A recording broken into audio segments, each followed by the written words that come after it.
Chapter 1. New York. A car pulled up outside Crystal Lake Resort Villas. "Hi Dr. Cruz. You're here." In the car, a blonde woman smiled and greeted a middle-aged man named Cruz who was not far away. "I hope we didn't keep you waiting too long." The blonde woman smiled as she got out of the car. No, the scenery here is very nice. I like it very much." Dr. Cruz smiled as he helped carry the gifts while looking at the blonde girl getting off the other side of the car and said, "Tina, this is going to be a great trip." "I hope so." Tina answered perfunctorily, then glanced at the familiar crystal lake in front of the villa. As if she recalled something bad, she immediately turned her head to calm her flustered heart. Suddenly, she found a tall man in black combat uniform standing by the crystal lake, staring at the lake motionlessly. This made her feel a little strange. "Hi." At this time, a boy who was also on vacation came over to the villa and said hello. "Hi." Tina greeted him politely with a smile. "Hello, my name is Nick." "My name is Tina."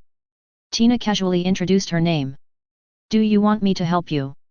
Nick saw Tina packing her luggage in the trunk of her car, so he offered to help. But Tina shook her head, "No need." Nick stood there scratching his head in embarrassment when he heard this. "By the way, what does that man over there do?" Tina suddenly asked about the strange man by the lake. "Oh, that person." Nick thought for a moment and explained, "I heard he's also here for vacation, right next to our house, but he looks difficult to get along with, and he's weird, so it's best not to get in touch with him."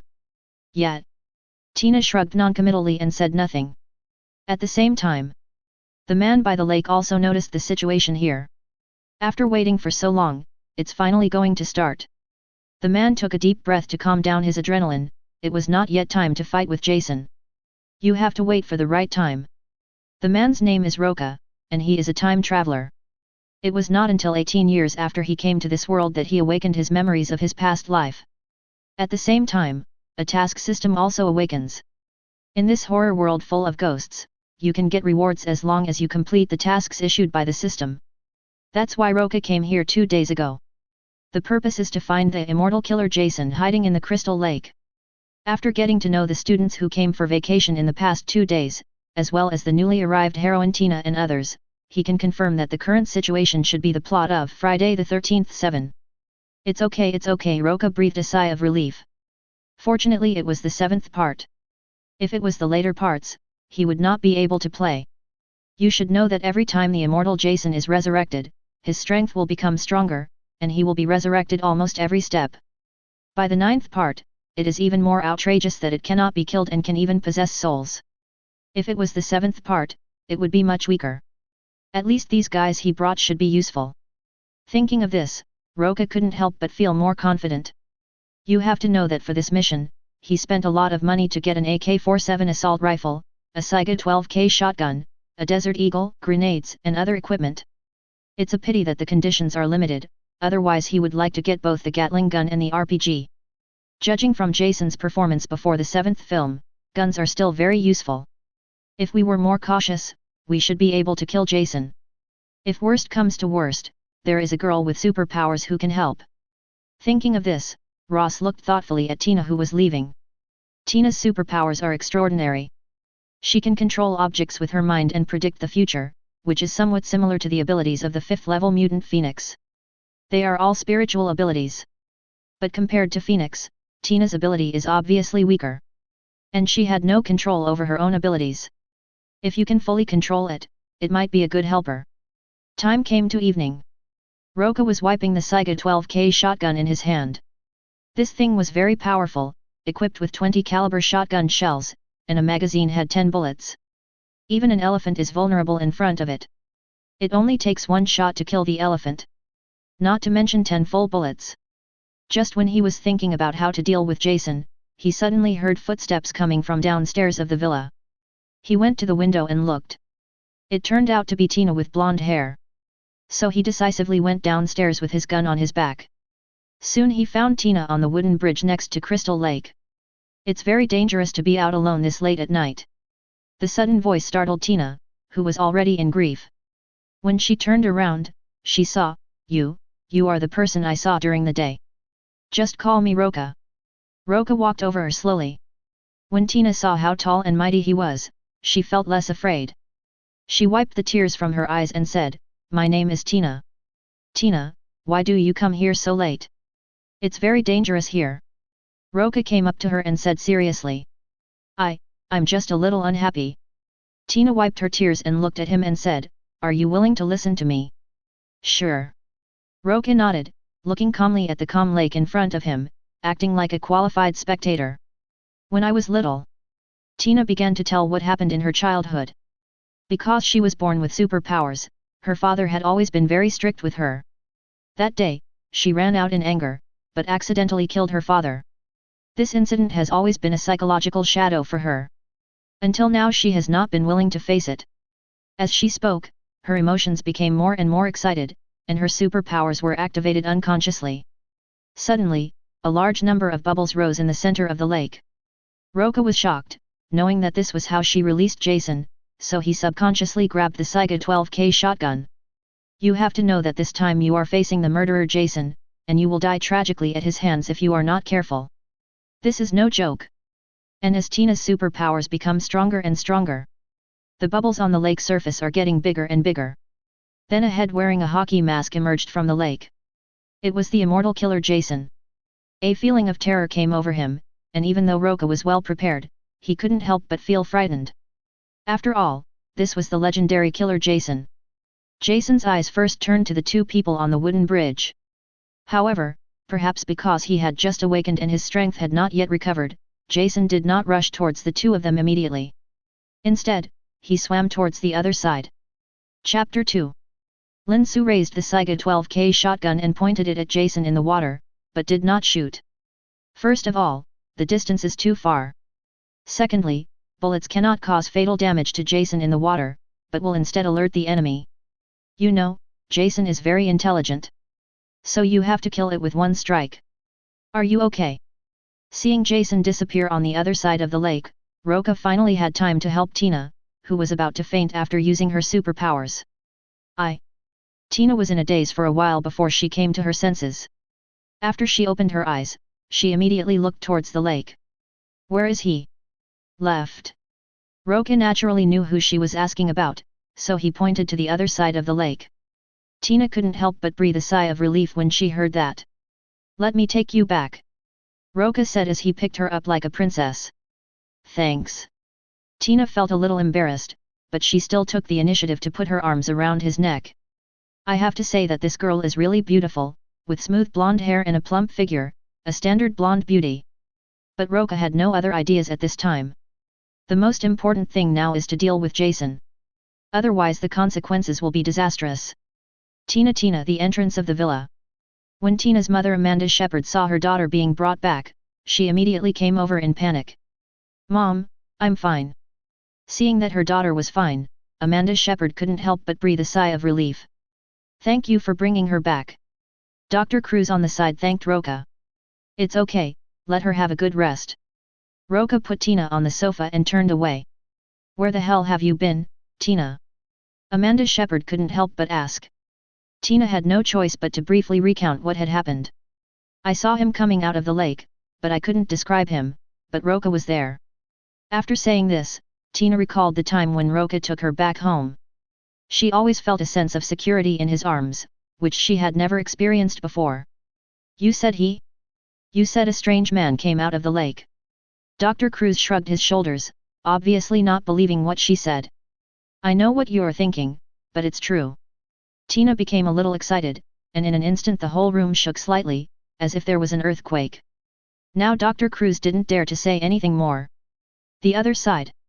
Roca didn't sleep all night. After all, Jason was now resurrected and danger could occur at any time. He did not forget that this guy had the ability to teleport.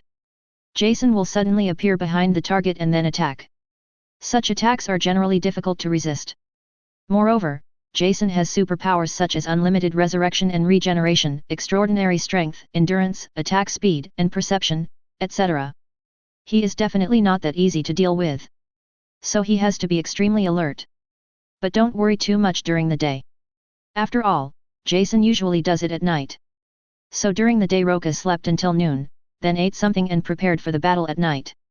If nothing unexpected happens, Jason will approach the villa at night. That will be an opportunity. Soon, it was night time. Boom boom boom. Tina. Roca opened the door and looked at Tina with some surprise, who was smiling, and the boy named Nick behind her. Nick invited me to his birthday party, I want to ask if you want to come. Tina invited with a smile. It's a surprise birthday party for my cousin Michael, if you want to come. Nick shrugged his shoulders after saying this, and it was obvious that he was not very welcoming to Roca, but in order to invite the beauty, there was nothing he could do. Can. Roca thought about it and agreed. Jason's whereabouts are mysterious, and going out to look for him will mean early death. It would be better to use those students as bait and then seize the opportunity to attack Jason. And Tina's superpowers might be able to play a role in critical moments. Then let's go. Tina was very happy to see that he agreed. Oh, okay, but wait a moment. Roca said as he entered the house. After a while he came out fully armed. Wow, Tina was a little surprised to see him dressed like this. It's safer this way, don't you mind? Roca narrowed his eyes and smiled. Of course not. Nick looked a little unnatural, after all, the other party was fully armed. There's no reason for him not to be afraid. Seeing that he had behaved himself, Roca didn't say anything else. Anyway, it was a question whether this guy could survive. Soon the three of them returned to the villa on the other side. Because it was a surprise birthday party, the villa was decorated very gorgeously. Enter the house. Roca casually greeted him and sat down without saying anything. Everyone was a little surprised to see him fully armed, but no one said much. After all, the truth is in the hands of the other party. Tina, on the other hand, was having a great time chatting with everyone. However, Tina soon began to behave abnormally. She seemed to have seen something terrible and subconsciously came to Roca's side. Tina, what's wrong with you? Nick was a little confused. Wasn't he fine just now? Tina wanted to say something, but couldn't. Should she say that she saw them die? Have you seen him? Roca said calmly. You know. Tina looked at him in surprise, because even she herself couldn't explain what she had just seen. Don't be afraid. Roca reached out and held her in his arms. This made Nick on the side clench his fists in jealousy, but he dared not say anything. Chapter 3. Wow, so manly. The other girls' eyes lit up when they saw this. In fact, they had already noticed the handsome guy Roca, but he was just too cold, making it difficult for them to approach him. Now he looked at her unscrupulously. He was tall, at least 1.85 meters, and his sturdy figure gave people an inexplicable sense of security. Coupled with his handsome and resolute face, he is completely irresistible to these playful girls. Roca is a mixed-race child. His father married a blonde beauty to bring glory to his country, and later settled in America. It's just that the two of them passed away early due to a car accident. That's why he was left alone. For Roca, this doesn't matter. Tell me what you saw. After everyone left, Roca lowered his head and whispered in Tina's ear. Tina, lying in his arms, felt extremely relieved. Even the fear she had just felt disappeared. She recalled what she had just seen and said, I saw him coming and killing everyone. Oh? Did you see me being killed? Roca was quite curious. What Tina saw was what would happen in the future. He really wanted to know whether he had killed Jason or not. Or be killed by Jason. Tina looked up at him, but soon she shook her head, I can't see it. Yet. Roca frowned. Is it because she has a system that Tina cannot see her future? Or was it because he killed Jason? Wait, now Tina can't control her abilities as she wishes. She would see that the future of those people was just a matter of chance. I think you already know who he is, the undead killer Jason, he is resurrected. The legend of Jason the Immortal is well known throughout New York. It's just that although this guy is terrifying, he doesn't kill many people. Each time he resurrected, he only killed a few dozen people. The number of people killed by so many resurrections probably does not exceed 300. But it is precisely because of this that it did not attract the attention of the authorities. What should we do? When Tina heard the name of the immortal killer Jason, she suddenly became panicked. She naturally knew the legend of the undead killer Jason, and the other party's horrific killing methods were enough to make people tremble with fear just by hearing about them. Don't be afraid. In fact, I'm here to hunt down the immortal killer Jason. Roca said as he patted Truth behind him. Hearing this, Tina felt much more relieved. Should we tell them about this? Tina was talking about Nick and several other students who were having fun. If Jason suddenly killed people, these people would definitely not be able to escape. Roca shook his head. Haven't you seen their future? The future cannot be changed. Besides, even if you tell them, they won't believe it. So, what should we do? Tina was a little confused. I can't just watch them being killed by Jason. Roca looked her in the eyes seriously and said, the most important thing right now is to master your abilities. This will be helpful in the next battle. You know. Tina was a little surprised, because not many people knew that she had superpowers. Why did Roca know? You are not the only special one in this world. Roca did not explain much. However, the speaker may not have any intention, but the listener may take it seriously. In Tina's understanding, Roca must have special abilities like her, otherwise he would not have said that. For a moment she felt like she had found someone of her own kind, which made her very happy. Come, I will teach you how to control your abilities, even though I have no experience in this area.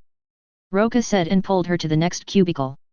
He certainly has no experience in developing superpowers, but even if he has eaten pork, he has seen a pig run. First, you need to understand what your abilities are and what you can do. You should be able to control objects with your mind, right?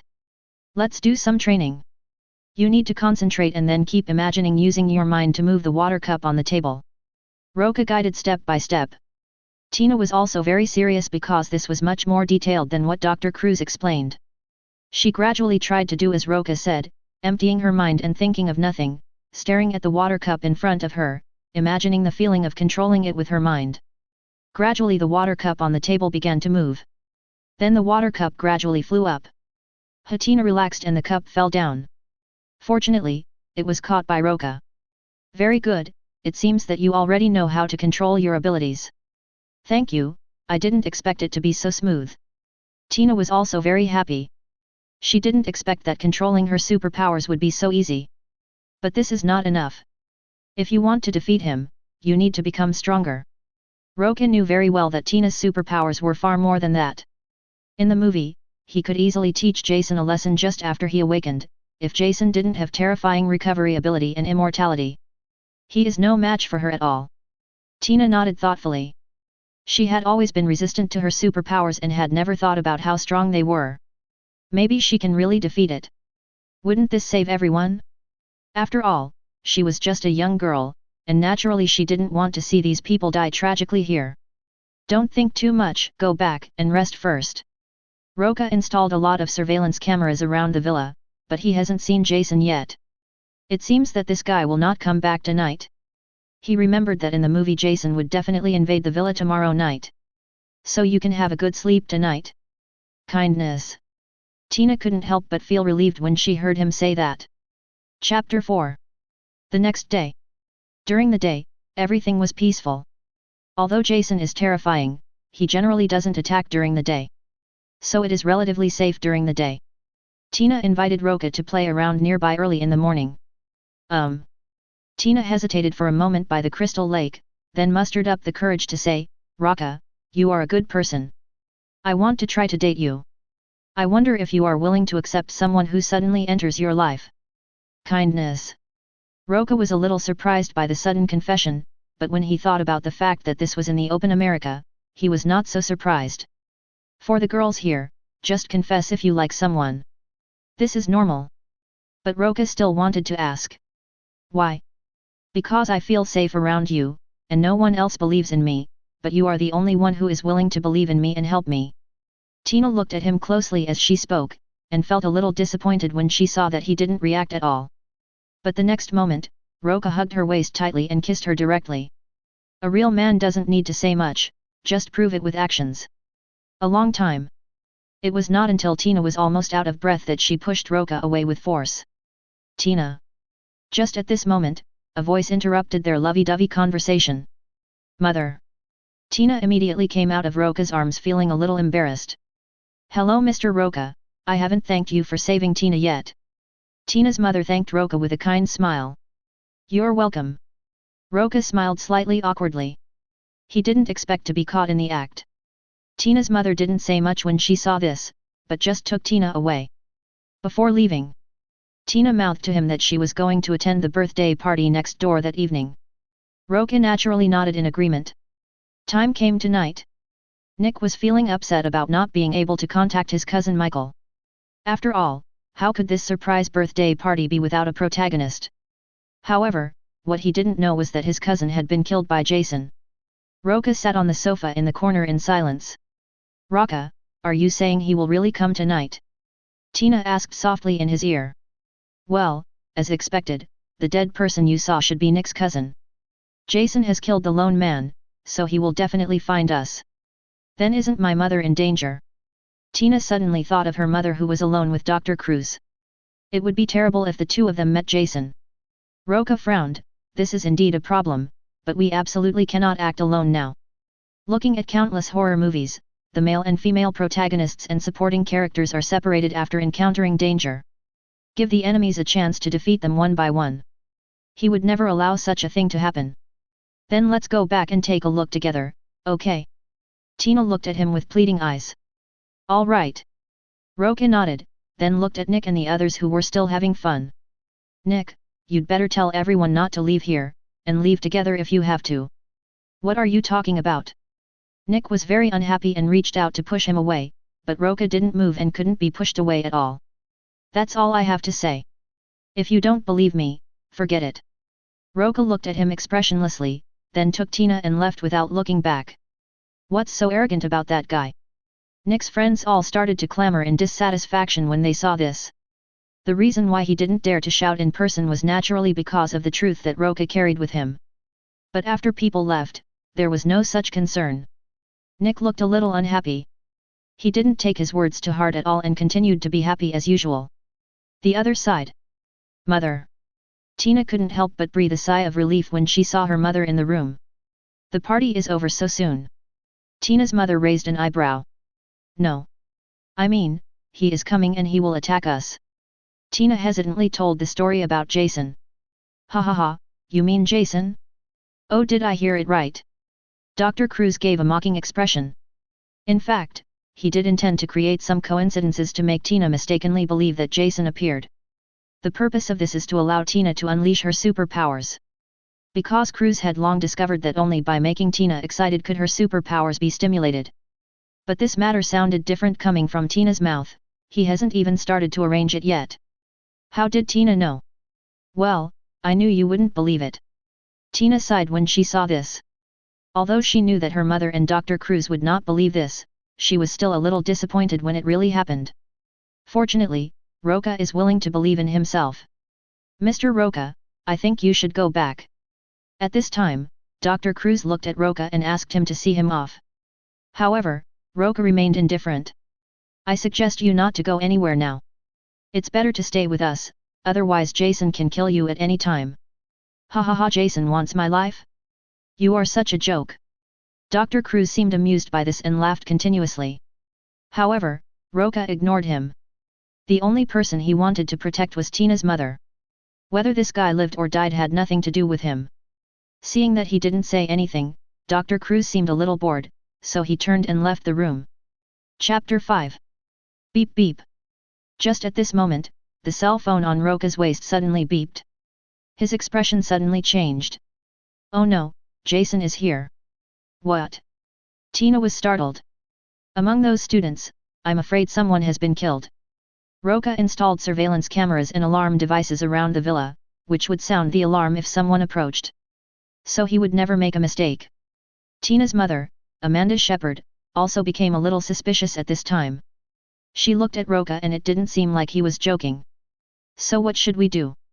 Tina looked a little frightened. After all, the other party was the legendary killer Jason. And, if you don't mind, please come with us. I can't just abandon Tina's mother, so I have to take her along. This situation must not be dispersed now. All right. Amanda Shepherd agreed without giving it much thought. So the three of them quickly rushed to the next door. Dr. Cruz noticed the actions of the three people, but ignored them. At the same time, when Roca and the other two arrived next door, they found that there seemed to be nothing unusual here. Nick and his friends were just having fun drinking and singing. It looks like nothing unexpected happened. Tina couldn't help but breathe a sigh of relief when she saw this. However, Roca shook his head and said solemnly, "Didn't you notice that a few people were missing?" Yet. Tina looked around the hall and didn't notice that there were a few people missing. After all, she was not very familiar with these students and had no idea who was missing. "Are you talking about someone missing? It's Kate, right? I saw her go to the bathroom just now." At this time, a black-haired woman came over and said. Hearing this, Tina looked at Roca and asked, "What should we do? Should we go to the bathroom?" "Certainly." Roca nodded. Although the explosive device was triggered, it still needed to be verified whether it was Jason. So they went to the bathroom together. "It smells like blood." Before he even got close to the bathroom, Roca smelled the pungent smell of blood. You should know that human blood is very pungent. Generally speaking, you can smell the pungent smell of blood from a distance of 10 meters. This is often overlooked in movies. But not in reality. Tina also smelled the pungent smell, but she still plucked up the courage to go forward and push open the bathroom door. Yet a scream echoed throughout the villa. Soon Nick and others also ran over. "What happened?" Nick walked over and asked with a frown. However, after seeing the woman with her stomach ripped open in the bathroom, he was so horrified that he was speechless. "What is going on?" When hearing this question, no one present could explain it clearly, and for a moment everyone's face was filled with fear. Some people even couldn't help but start vomiting. Roca narrowed his eyes without any surprise. It seemed that Jason had indeed been here. He had to be more careful next time. Just then, a shrill scream was heard outside the villa. "It's Jane and David. They went to the lake," the black-haired woman said with some trembling. "It's Jason the murderer." Seeing everyone's horrified expressions, Tina told the truth without hesitation.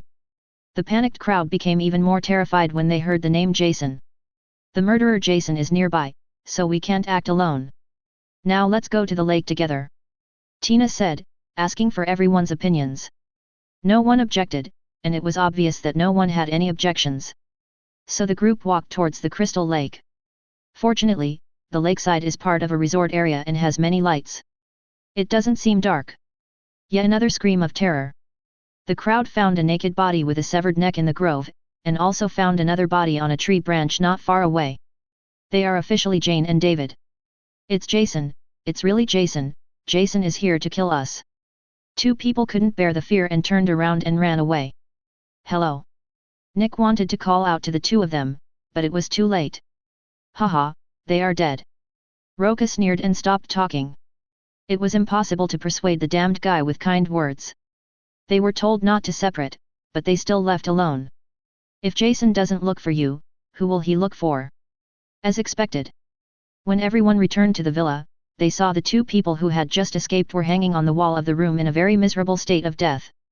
It can be seen that both of them had their stomachs ripped open by a knife, their intestines spilled all over the floor, and the scene was extremely bloody. Tina couldn't help but cover her mouth and felt like vomiting. Roca was mentally prepared, so he kept his finger on the trigger and his attention was scattered around. It's a pity that Jason was nowhere to be found. "Now, everyone who doesn't want to die should stay in the living room."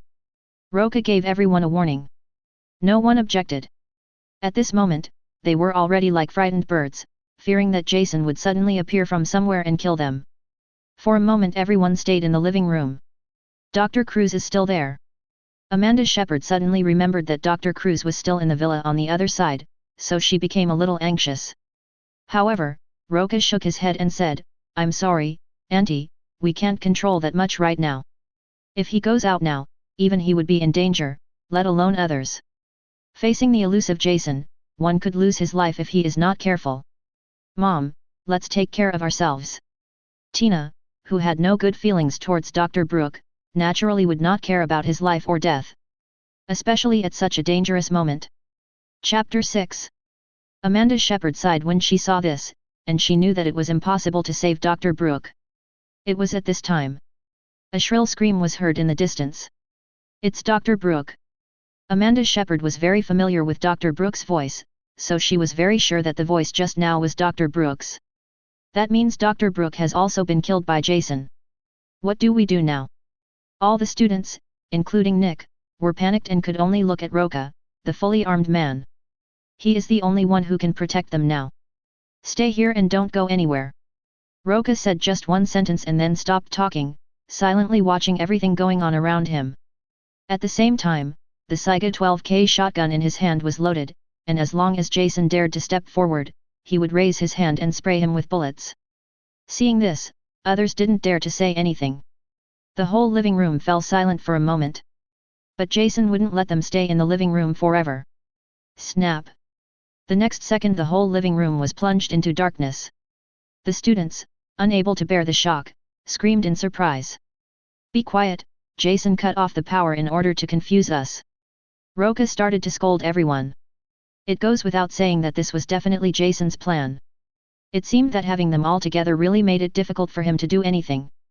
After hearing this, everyone finally quieted down a bit.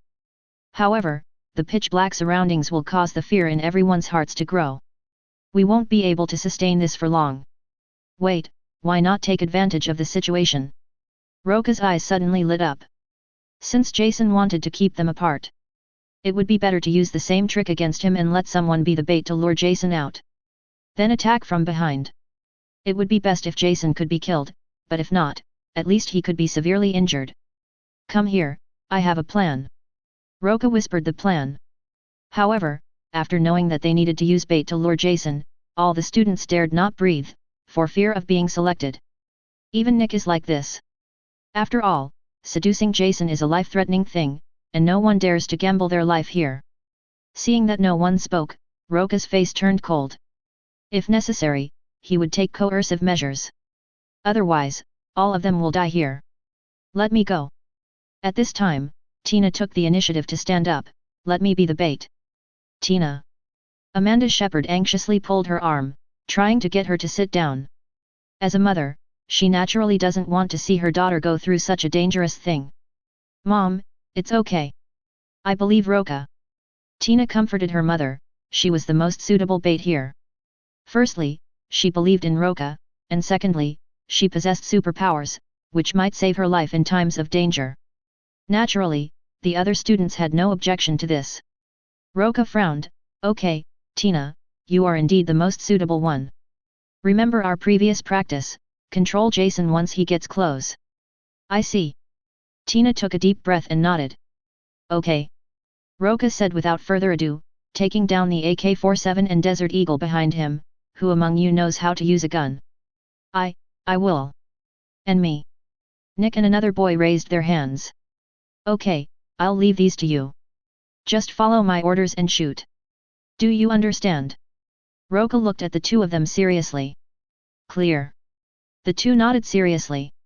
Since their lives were at stake, they naturally did not dare to be careless. After arranging these things, next comes the bait. Following Roca's instructions, Tina opened the door and walked out carefully.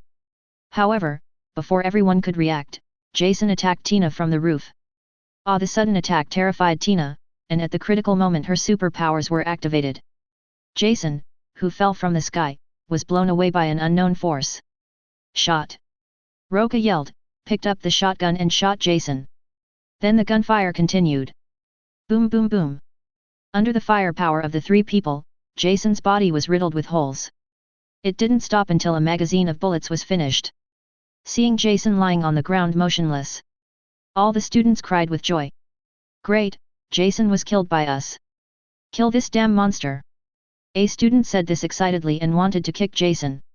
Roca narrowed his eyes and said nothing, but he changed the magazine in his hand and looked at Jason lying on the ground vigilantly. The system did not prompt to complete the task. Jason is not dead yet. As expected. Just as the suicidal boy approached, Jason suddenly sat up and chopped off the boy's leg with the machete in his hand. The boy screamed and fell towards Jason. Then Jason stabbed him in the chest. "He's not dead yet." Seeing that Jason was not dead yet, the students panicked again. However, before Jason could get up from the ground, Roca fired a shot from the Saiga 12K shotgun. Boom boom boom. Bullets kept spraying Jason's head. It only took a few shots to shatter his head. However, Roca was still worried. He remembered that Jason had a setting that he would not die unless his heart was broken. Chapter 7. In that case, there's nothing much to say. Just hit the heart hard and that's it. Until another magazine is finished. Only after Jason's chest and head were completely shattered did they stop. But Roca was still worried. Looking at so many horror movies, the protagonists were killed by the enemy because they didn't know how to finish off the opponent. This kind of thing will never happen to him.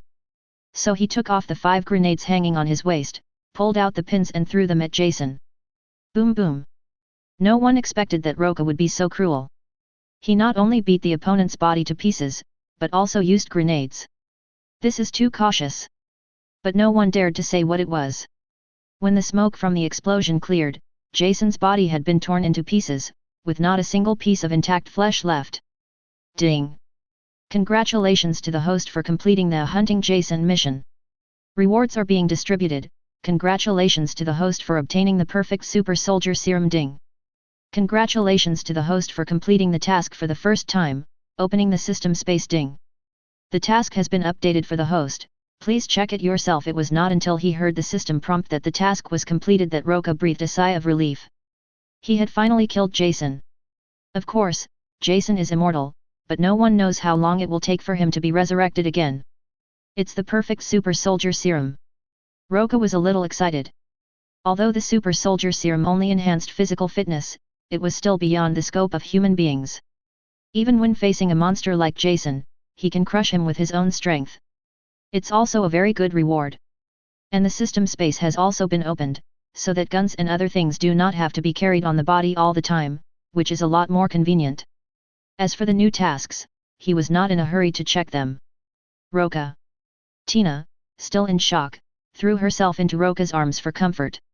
I'm sorry to have startled you. Roca felt a little guilty for letting her act as bait, but she didn't expect to be attacked by Jason as soon as she went out. Fortunately, Tina's superpowers saved her life, otherwise the consequences would be disastrous. It's fine. Tina shook her head and didn't blame him. She knew very well that someone had to act as bait, otherwise they would all die here. Fortunately, Roca did not let her down and successfully dealt with Jason. Okay, Jason is dead. Take your aunt back and have a good rest. Roca comforted Tina and then took her to Amanda's shepherd. Mom, are you okay? Tina seemed to remember to comfort her mother only at this time. I'm fine. Fortunately, Roca is here. Amanda's shepherd also looked frightened, but fortunately Jason had been dealt with. This made her very grateful to Roca. Go back and have some rest first. We'll call the police tomorrow to handle these matters, and then everyone can go back. Kindness. Tina nodded, but felt a little reluctant at the thought of parting with him. Go back to the other side of the villa. First, they saw Dr. Cruz, who was brutally killed by Jason. His eye sockets were pierced and his death was extremely miserable. Tina covered her mouth and felt like vomiting, then turned her head away to avoid watching the scene. Roca was fine. He immediately took the initiative to drag Dr. Cruz's body and threw it out. But even so, the room was still filled with the smell of blood. Don't go. Just when Roca was about to leave, Tina suddenly grabbed him. How could the girl sleep after being worried and frightened all day? Of course she wanted to be comforted. Roca naturally wouldn't refuse. After Tina took a shower, he also went to the bathroom to wash up. Then he took out the perfect super soldier serum rewarded by the system and injected himself without hesitation. There is no pain. When he climbed out of the bathtub, he felt that his whole body had become different. Not only the power, but everything around seemed to be slowed down to 0.5 times the speed. He even heard the sound of Tina taking a shower next door. Great, my body has been strengthened at least 5 times. Roca clenched his fists excitedly. You should know that this strengthening is all round, not only the body and 5 senses, but even the mental will. In other words, his strength has increased by more than 5 times. Originally he was considered tall, but now his figure was even more perfect, with a muscular body, 8-pack abs, and not a trace of fat. Can unleash its own strength to the maximum extent. Perfect. Roca is very satisfied with the changes in his body, but being physically strong alone is not enough. You have to know that many problems in American horror films cannot be solved by relying on physical strength. Especially the weirdness associated with Cthulhu. Of course, just don't provoke those beings for now. Task 1, Man in the Mirror. I looked at the system tasks and found that there was only one. The person in the mirror. Roca had some impression of this horror movie. No, I should have an impression of the heroine in it. The heroine of the mirror is called India Isley, who plays an 18-year-old girl Maria, a very beautiful girl. And it seems that this girl is his classmate. Roca then remembered that he and Maria were in the same school and in the same grade. He hadn't noticed this before. While Roca, who came out of the bathroom wrapped in a bath towel, was still thinking about Maria. However, seeing his perfect body, Tina couldn't help but pounce on him and touch his perfect muscles. What's wrong? Roca found it strange that she looked so impatient. I have no idea how attractive my figure is to women. Chapter 8. Come on, let's go to the room. Tina pulled him into the room without saying a word. Everything that happened next required almost no action from Roca. Tina had already helped him complete it. Although it was her first time, she was quite talented at this kind of thing. It was almost dawn when the two fell into a deep sleep. At noon, the two of them ate something awkwardly under the gaze of Amanda Shepherd. The police then came to deal with the matter. Although Jason's reason for killing people was outrageous, it was not surprising to the police here. Because they have dealt with this kind of thing many times. So there were no surprises. After taking the statements, everyone couldn't wait to leave this nightmare place. Roca, I can't bear to leave you. Before leaving, Tina lingered in his arms reluctantly. Okay, Tina, our schools are not far away, we can meet again on our day off. Roca ruffled her blonde hair with some amusement. Both of them went to school in New York, but in different schools. But Tina still felt a little reluctant. Until Amanda Shepherd called out to her from the car. I'm planning to open an exorcism agency. Would you like Tina to come and help me? Of course. Tina agreed almost without hesitation. Okay, call me if you have anything, go ahead. Roca ruffled her blonde hair and then helped her into the car. After waving goodbye, he also drove away in his car. Soon, Roca returned to his rental house and registered a company called Exorcist on the website so that he could receive more system tasks. After doing all this, he can finally have a good rest.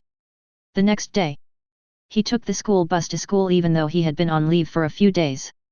Roca doesn't have many friends at school. Although he is very handsome, he is like a transparent person. Others don't bother him.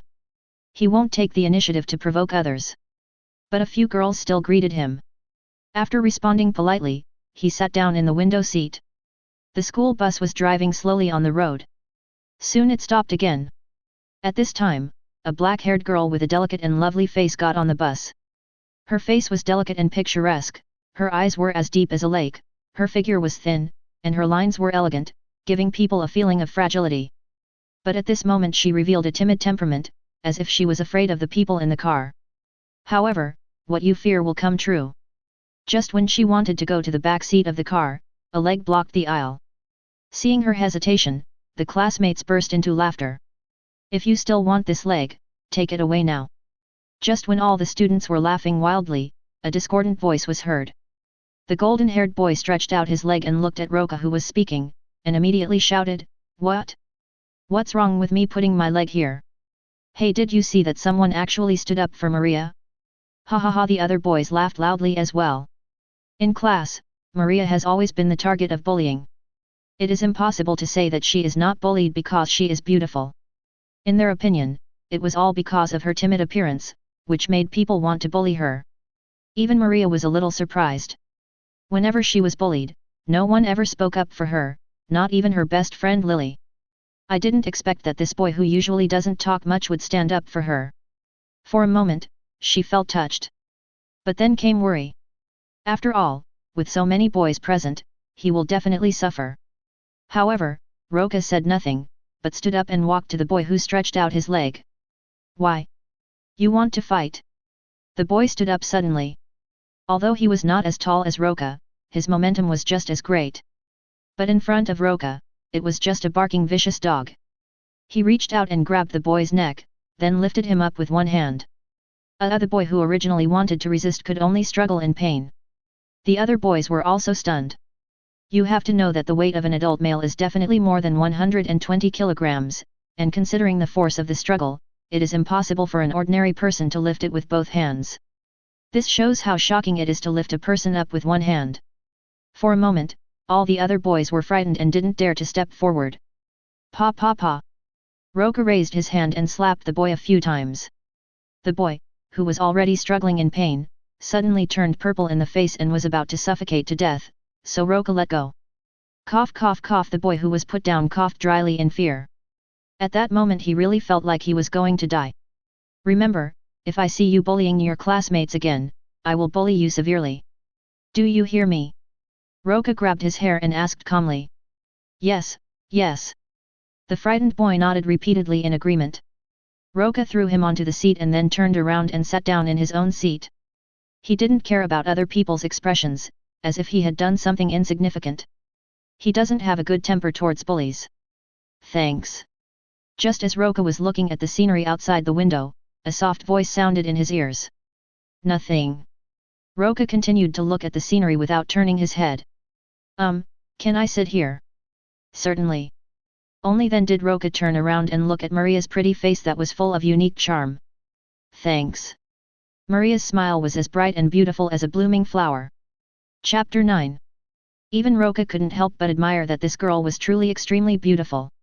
However, her father still thought she was not perfect enough and wanted to give her plastic surgery. It's outrageous. It's outrageous to open the door for something outrageous. It's outrageous to the extreme. But how to complete the task? Roca. Maria felt a little shy for a moment when she saw him staring at her. After all, he was the first person who was so nice to her. She was always bullied at school, so she didn't have many friends. The only good friend is Lily. But it never gave her such a sense of security. What's more, he is so handsome. Thinking of this, Maria felt a little shy, and even her fair face turned a little red. Nothing, just thinking about something. Roca only reacted at this time. He didn't expect that just an unintentional action would make the girl blush. At the same time, he also thought about how to complete this task. We're at school, get off the bus. Ah? Oh. Maria was stunned for a moment before she reacted. Soon, the two of them got out of the car and entered the school. Hey, at this time, Maria's best friend Lily came up to say hello, and next to her was her boyfriend Sean. Roca ignored the green TBCH and kept walking forward. Excuse me. Maria followed after him, apologizing. This made Lily so angry that she jumped up and down, and she decided to have someone find trouble with these two people during lunch break. Although nominally she and Maria are good friends, in fact she just likes to show off in front of Maria, the clown. Maria never said anything when she was bullied, let alone stood up to help. Time came to finish school in the afternoon. A scream of pain was heard in the school corridor, followed by the laughter of a group of people. Roca, who was just walking out of the classroom, frowned. Originally, he didn't intend to pay attention to these things, but when he saw that the girl who was surrounded was Maria, he immediately walked over. I remember I told you not to bully your classmates, but it seems you haven't learned your lesson yet. The person who bullied Maria was the boy in the car. I didn't expect that he would bully Maria again so soon. To be honest, Roca doesn't understand this kind of bullying. But it doesn't matter, let him be the bully today. It's you, kid. The boy who was called suddenly had tears in his eyes when he saw Roca. He would not just let go of what happened in the car. So after school, he gathered a group of brothers to seek revenge on Roca. But I just happened to meet Maria at the door. Then of course I have to bully Maria again. But now that the real culprit is here, revenge is of course the most important thing. The boy rushed over with his fist raised without saying a word, and the boys he called over also rushed over. Careful. Maria could only remind loudly and anxiously. But the next moment, a series of screams were heard in the corridor. Under the gaze of many students in the corridor, Roca knocked all the troublemaking boys to the ground with just 3 punches and 2 kicks. That's it. Roca stepped on the golden-haired boy's face and said with disdain. I thought you were something special, but it turns out you're just a little jerk. The boy who was stepped on the ground didn't dare to say anything back, for fear of being beaten up. Remember, behave yourself in school from now on. If you see me, take a detour. Do you hear me? Yes, yes. The golden-haired boy was about to cry. Seeing this, Roca let him go with satisfaction. Are you okay? Roca came to Maria and stretched out his hand to her who was still lying on the ground. Thank you. Maria came back to her senses and thanked him quickly, then extended her hand. Roca pulled her up from the ground, but she lost her balance and fell down. This is too bloody. Roca complained in his heart, but his body was very obedient and he hugged her soft body. At the same time, a refreshing fragrance came, which was quite pleasant. "Are you okay?" "Fine." Maria's voice was so soft that it was almost inaudible if you didn't listen carefully. "Come on, I'll take you home." It just so happened that the two of them were going the same way, so Roca was able to send the Buddha off to the west. We are still provided with school bus service. Along the way, Maria seemed to have regained some of her liveliness, and Roca was chatting with her in a casual manner. And this was definitely the happiest day for Maria. "See you tomorrow." "See you tomorrow." When they arrived at the door of her house, Maria waved goodbye to him, then quickly kissed him on the face before shyly turning around and getting out of the car. Roca couldn't help but be a little surprised, then shook his head with amusement. He didn't expect that he could win over this beautiful girl in just one day. Back home, Roca received a call from Tina. "Hey, did you miss me after not seeing me for a day?" "Of course I did." On the other hand, Tina was very satisfied with this answer. "Didn't you say you wanted to register an exorcism company? How's that going?" "Well, I've registered, but for now, no one has asked me to perform an exorcism. This is normal. After all, the company has just been registered and no one knows about it yet. How about this, I help you promote it?" "That's fine." Roca was not in a hurry about this. There were too many horrors in this world, and he could not solve all the problems. Especially since he doesn't have the ability to deal with ghosts yet. Let alone crush, it's best not to meet him if you can. Chapter 10. By the way, there's a social gathering this weekend, and I want you to go with me. What do you think? A fraternity? One where boyfriends and girlfriends attend together. Right, so do you want to go? Tina's voice was slightly teasing, and it was obvious that she was certain that he would go. After all, no man would allow his girlfriend to attend such a social gathering. It's almost like a blind date. The boys and girls who participate will express their love to each other and even have an indulgent party. Of course, you know, I can't tolerate any grain of sand in my eyes. Roca naturally agreed readily. After all, since he was invited to such a social gathering, it would be difficult not to go. Otherwise, it will be difficult to live in school in the future. School is like a small society. You don't have to flatter, but you have to at least learn to protect yourself. After reaching an agreement, the two hung up the phone. The weekend came quickly. In addition to going to school every day, Roca has also collected a lot of places where horror legends occurred. It's a pity that the system task was not triggered. At present, he has only one task, and that is the man in the mirror. And after these few days of contact, Maria also fell in love with him completely, but she was too inferior to say it out loud. Roca didn't say anything either. The relationship between the two remained at a stalemate. He was not in a hurry about this. After all, you can't eat hot tofu in a hurry. High on the busy street, Tina, dressed in trendy clothes, waved to Roca in the car. "Come up." Roca smiled and waved. Tina immediately opened the door and got in the car. "Beiji." After closing the door, Tina immediately gave him a kiss on the cheek, and then began to talk about the interesting things that happened today. And soon the two of them arrived at the social gatherings hotel. As soon as the two entered the social gathering, they immediately caused a burst of exclamations. "Tina, is this the boyfriend you were talking about? So handsome. I didn't expect that this was the reason why you didn't accept Jimmy, Tina. I have to say you have good taste. Now Jimmy will be very sad. Handsome guy, let me introduce myself. My name is Susan." All the girls present were surprised by Tina's boyfriend, and some bold girls even twisted their waists to come up and greet him. Roca was not interested in these girls, although there were indeed some good-looking ones among them. But it's far worse than Tina. Seeing how popular he was, Tina was not angry at all, but rather a little proud. She then spoke up to help him out. "Roca, let me introduce them to you. This is Tatum, this is Sydney, and this is..." The boys were a little unhappy to see how heated the fight was, and they began to plot how to teach this man who stole the limelight a lesson. Especially the boy named Jimmy, he has always liked Tina. It's a pity that every time he confessed his love, he was rejected.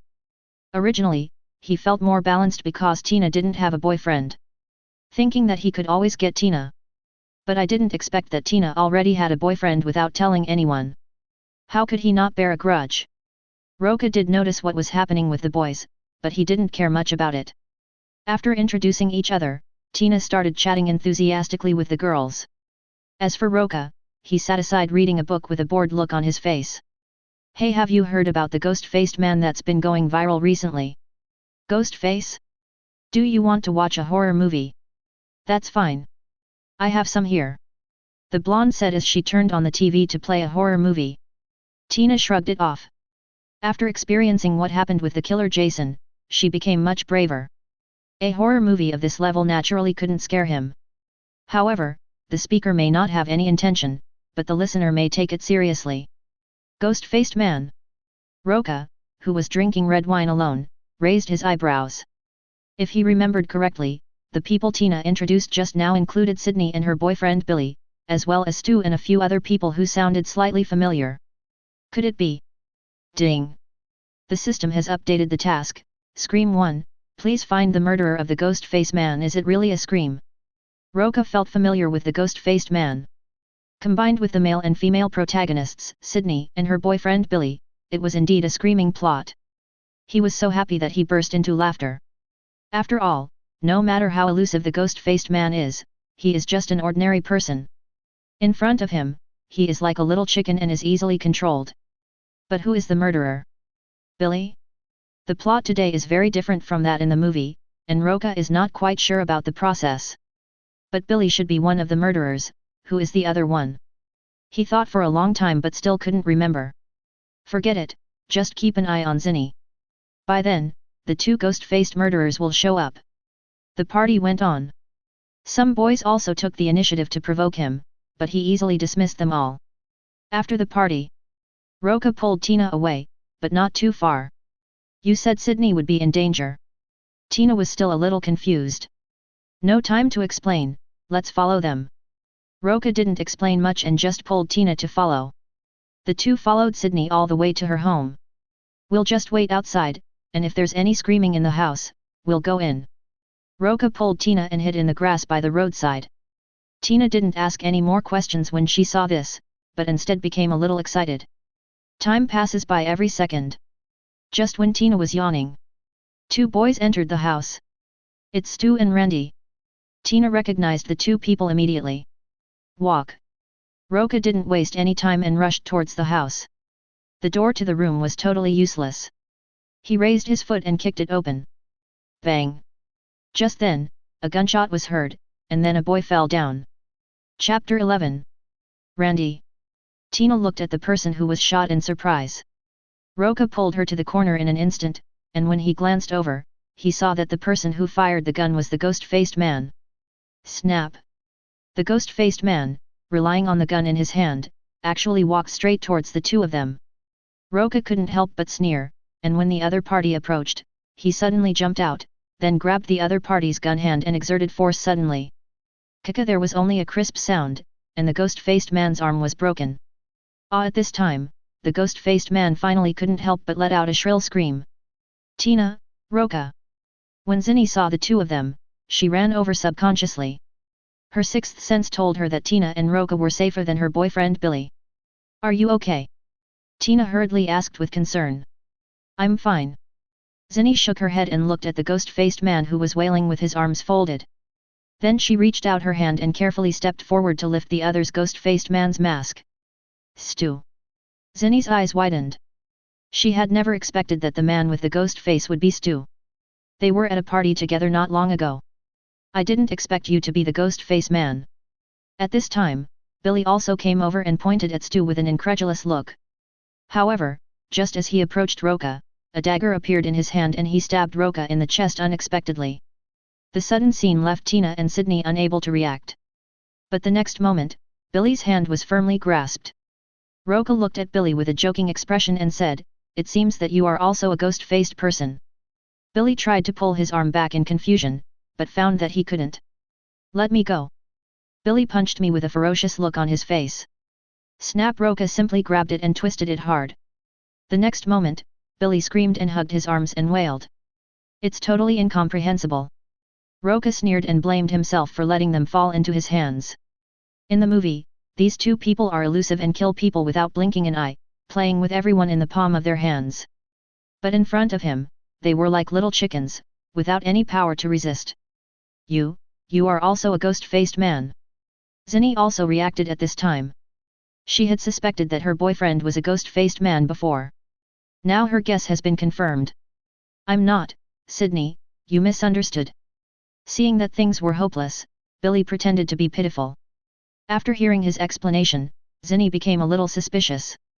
Indeed, they had no evidence to prove that Billy was the ghost-face man. Even if Billy attacked Roca in person. Tina couldn't help but frowned. Roca, do you think he is the ghost-faced man? The answer is simple. Roca chuckled and said, admit it, you are one of the ghost-face men. The two of you have been together from the beginning to the end. You slander me. I am not a ghost-faced man at all. Billy still denied it. Don't admit it? Then don't blame me for killing you. Roca said as he picked up the dagger that Stu had dropped. Billy understood his plan in an instant. He was trying to frame someone, and even if the police came, it would be useless. This was also his original plan. But now everything is reversed. I said, I am indeed the ghost-faced man. Oh, now you know how to tell it. Then just tell me everything. Roca was not in a hurry to kill him. It would not be too late to get rid of him after he explained everything clearly. Why would you do that? Sydney still doesn't understand why Billy would do such a thing, even though they played poker before. But he didn't expect that he would kill himself in the blink of an eye. Because you answered your question incorrectly. Billy didn't hide it, but told her the answer directly. In fact, he is just a psychopath, so he planned all this. He chose to kill Zinni in the end, and then frame her so that no one would know it was him who did it. But he didn't expect Roca and Tina to suddenly appear. Originally, he was thinking of making these two people his next target. Okay, now that things have been sorted out, it's time to send you on your way. Are you going to kill them? Tina was a little worried that it would be bad if she got into a lawsuit. I'll kill him, nothing will happen. Zinni took the initiative to step forward. After finding out everything, she hated these two people to the core and naturally would not let them go. Roca shrugged and said, it would be great if someone took action. Puff puff. Sydney ignored Billy's pleas for mercy and stabbed him in the chest without hesitation, followed by Stu. Only after killing the two men did Zinni call the police in an orderly manner. Ding! Congratulations to the host for completing the mission. Scream, rewards are being distributed. Congratulations to the host for obtaining super regeneration. Super regeneration. Roca touched his chin. This reward was not bad. With this super regeneration, at least he wouldn't have to worry about getting injured. After I finished recording my statement with the police, it was already very late. Tina naturally wouldn't go back to school. So the two of them booked a room nearby. The next day, Roca was woken up by Tina early in the morning and was just about to teach her a lesson. Tina took out her phone and said excitedly, Roca, I found a legend about a murderer on a blog. It is said that all the missing people were made into pancakes. What do you think? Do you want to go and have a look? Chapter 12. Murderer. Roca raised his eyebrows. He was not very interested in murderers. However, at this moment, a system prompt suddenly appeared in my mind. Ding! The system task has been updated to Axe Maniac. Please kill the Axe Maniac. Well, let's go and take a look, but... Roca said as he pressed her head. Tina immediately gave him a knowing look, but still immediately lay down and started biting. Originally, he had no intention of going to see any murderer. There were so many perverted murderers in America. But since the system has released the task, I have to take a look. And strictly speaking, this Axe Maniac is no longer a human being. Its body is not afraid of pistol bullets and its strength is incredible. But this thing's weakness seems to be syrup. It's easy as long as you know the weakness. In the afternoon, the two drove dozens of kilometers to their destination. At this time, in a small town near the murderer, students from a school were holding a graduation party. Perhaps because Roca and Tina were also students, they were also invited to join the party. Hey, my name is Laura, what about you, handsome guy? Your muscles are really strong. At the party, Roca felt the enthusiasm of these young and beautiful girls. I'm sorry, he already has a girlfriend. Seeing that these girls were becoming more and more outrageous, Tina immediately asserted her sovereignty. Seeing this, the girls had no choice but to leave angrily. Roca shook his head with amusement, and then asked the teacher beside him for information. I wonder if you have heard of the legend of the murderer around here. A murderer? There are some rumors, but I'm not sure about the details. The teacher shook his head. He didn't care about these things. Hey, I know this. At this time, a beautiful woman with big wavy blonde hair came over. After hearing her words, the students looked over with some curiosity. I heard a story that in recent years, all the missing people in the area were made into Reggiamo by a murderer. Hearing this, everyone couldn't help but exclaimed. The blonde with big wavy hair smiled mysteriously and said, and I heard that this killer was once a famous chef. The aroma of his Reggiamo attracted hunters nearby. The killer enthusiastically invited him to taste Reggiamo. The hunter had never eaten anything so delicious before, so he wanted to pay for the Reggiamo recipe, but was rejected by the killer. The hunter was so angry that he caught the murderer and drowned him in the syrup he made. Then he found the recipe of Reggiamo in the cabin. From then on, the hunter opened Reggiamo branches all over the country, and the unwilling killer was reborn on a stormy night. He dragged a pancake cart and killed all those who broke into his territory. After hearing this story, the students looked at each other in confusion, and after a moment they resumed their playfulness. Apparently no one took this story seriously. However, Roca knew that he had found the right person, and the axe maniac was the chef who made Reggiamo. Just find him and kill him to complete the mission. However, it is not easy to find the axe maniac nearby. After the party, Roca and Tina started looking for it. I was attracted by the honking police cars in the town. Just ask around and you'll get the news. There is actually a murder case, could it be that murderer? Tina made a bold guess. It's possible. Let's follow and see. Roca drove after him without saying a word. It would be great if we could find the murderer, but it doesn't matter if we can't. So they were led by the police car. The surrounding environment is becoming more and more remote. Finally we stopped in front of a dilapidated house in the forest. Then a slim blonde policewoman and a middle-aged male policeman got out of the police car. The two men slowly approached the house with their guns drawn. How about it? Should we go over there? Tina said after seeing the two people enter the house. Don't worry, maybe the murderer is not here. Roca didn't hold out much hope. This place was indeed quite remote and the houses were rather old, but it was hard to say whether the killer was still here. If he wasn't there, it would be very troublesome for them to go there. By then, the two policemen will definitely keep a close eye on them.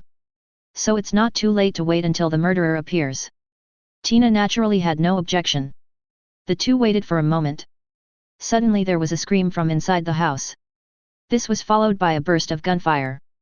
The policewoman then fled from the house covered in blood. The killer has appeared. Tina couldn't help but exclaimed.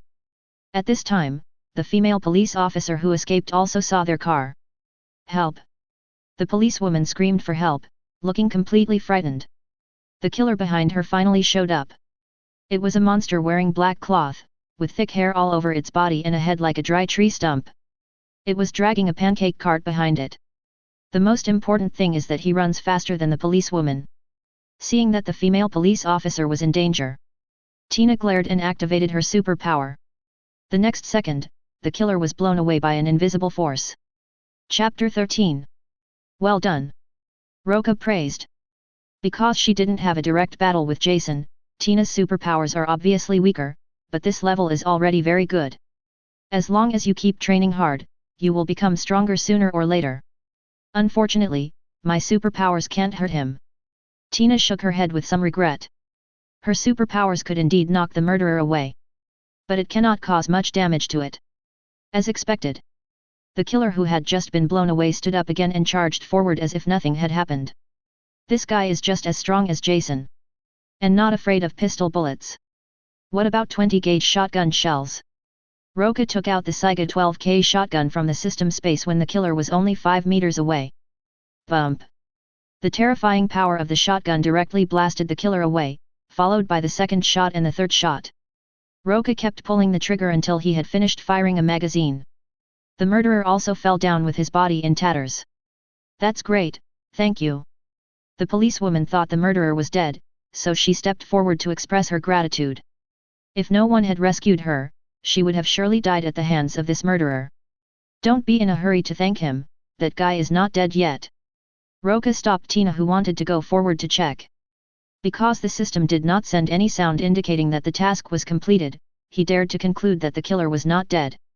It's a pity that he has run out of grenades, otherwise he wouldn't mind giving you a few. He's not dead yet. Tina was a little surprised. What kind of monster is this? The blonde policewoman was shocked. She thought the monster was dead, but she didn't expect it was still alive. As expected. After lying down for a while, the murderer stood up again and rushed over with an axe in hand. Tina, do you want to try it? Roca intended to let her practice her superpowers. Although she practiced them normally, the effect was still inferior to that in combat. No, no, Tina shook her head repeatedly. She didn't think she could defeat this monster. In fact, her superpowers up to now can only inflict some damage to the opponent like telekinesis. It was obvious that such a blow could not kill the murderer in front of him. All right. Roca felt a little helpless, but he didn't force her. Just when Tina thought he was going to continue using his gun to deal with the killer, she didn't expect that he would go straight towards the killer. Roca! Tina screamed. However, before she could step forward to stop him, she saw Roca raise his hand to catch the axe that the murderer had chopped down. Wow, the power is not weak. Roca was a little surprised. The power of this killer was really incredible. The force of this axe was at least 1,000 pounds, and there was no doubt that he could chop a person in half in an instant. But he was still a little weak in front of Roca. He just raised his foot and kicked hard, and the killer's tall body was kicked more than 10 meters away. Marvelous! Seeing how fierce he was, Tina couldn't help but jump up excitedly. I didn't expect that my boyfriend is not only good in bed, but also so good in fighting. The policewoman standing by was even more stunned that someone could actually kick the murderer away. This is amazing. This axe is pretty good. Roca weighed the axe he had snatched from the killer, then slowly walked up to the killer. The killer didn't seem to be very smart. He got up and pounced on him again foolishly. Roca dodged sideways, then held the axe with both hands and chopped it hard on the neck. The murderer's neck was as hard as dry wood. But the next second, without any surprise, the murderer's neck was chopped off. Ding! Congratulations to the host for completing the mission Axe Maniac. Rewards are being distributed. Congratulations to the host for obtaining $1 million and the speed ability. There are actually 2 rewards. Roca was a little surprised. Not to mention the $1 million, he also gained the power of speed. After taking a look, he found that this speed ability was quite good and could burst out at 10 times its own speed. It's a pretty good superpower. Roca, you are awesome. Seeing the murderer being solved, Tina ran over and gave him a passionate kiss immediately. Is he really dead? The blonde policewoman also approached cautiously at this time. The shotgun blast just now didn't kill it, which made her a little unsure whether the monster was really dead. Don't worry, unless he can be resurrected. Holding down Tina, who was still trying to play tricks, Roca looked at the beheaded killer and found that his body had begun to rot. I think it will become a pile of rotten meat in no time. He would be really convinced if he could be resurrected under such circumstances. Thank you very much. The blonde policewoman couldn't help but breathe a sigh of relief when she heard that, and at the same time expressed her gratitude. It's okay. Can you handle the follow-up matters? Roca was asking about the follow-up treatment of the murderer. He has no interest in participating in this kind of thing. Don't worry, you don't have to do anything, I will take care of this matter. The blonde policewoman naturally understood what he meant. Then we'll go first. Roca nodded with satisfaction, then took Tina and prepared to leave. Wait a minute, sir. I don't even know your name. Why don't we exchange contact information? To be honest, the blonde policewoman was a little envious of Tina for having such a powerful boyfriend. She even wanted to poach him. Anyway, we are not married. Besides, even if you're married, you can still poach your boyfriend, right? Chapter 14. Roca looked at the blonde policewoman. To be honest, she was quite pretty, not much inferior to Tina. The only thing he didn't know was whether she had ever had a boyfriend. He has no interest in second-hand goods. But after thinking about it, he left a contact number. After a while, they drove back. How is it? Isn't that policewoman pretty? Inside the car, Tina was obviously unhappy with the blonde policewoman. Roca replied with some amusement, of course not as pretty as you. How about asking her out to get a room? Tina said something shocking. Even Roca was a little slow to react, and he immediately joked, I don't mind if you want to. Snort. Tina naturally didn't want to hear that. After playing and fighting all the way back, they sent Tina back to school and Roca returned to his rental house. Now that he has money, he also plans to purchase some heavy weapons. He was no longer satisfied with the Saiga 12K shotgun. We have to get some big ones. The next day, Roca got on the school bus to school as usual. Soon Maria also got on the car, and the moment she saw him, she showed a sweet and beautiful smile. Morning. Roca smiled and raised his hand to greet her. How about this weekend? Maria smiled as she sat down next to him. Not bad, I attended the social gathering next door and even captured the ghost-faced man. Ghost-faced man?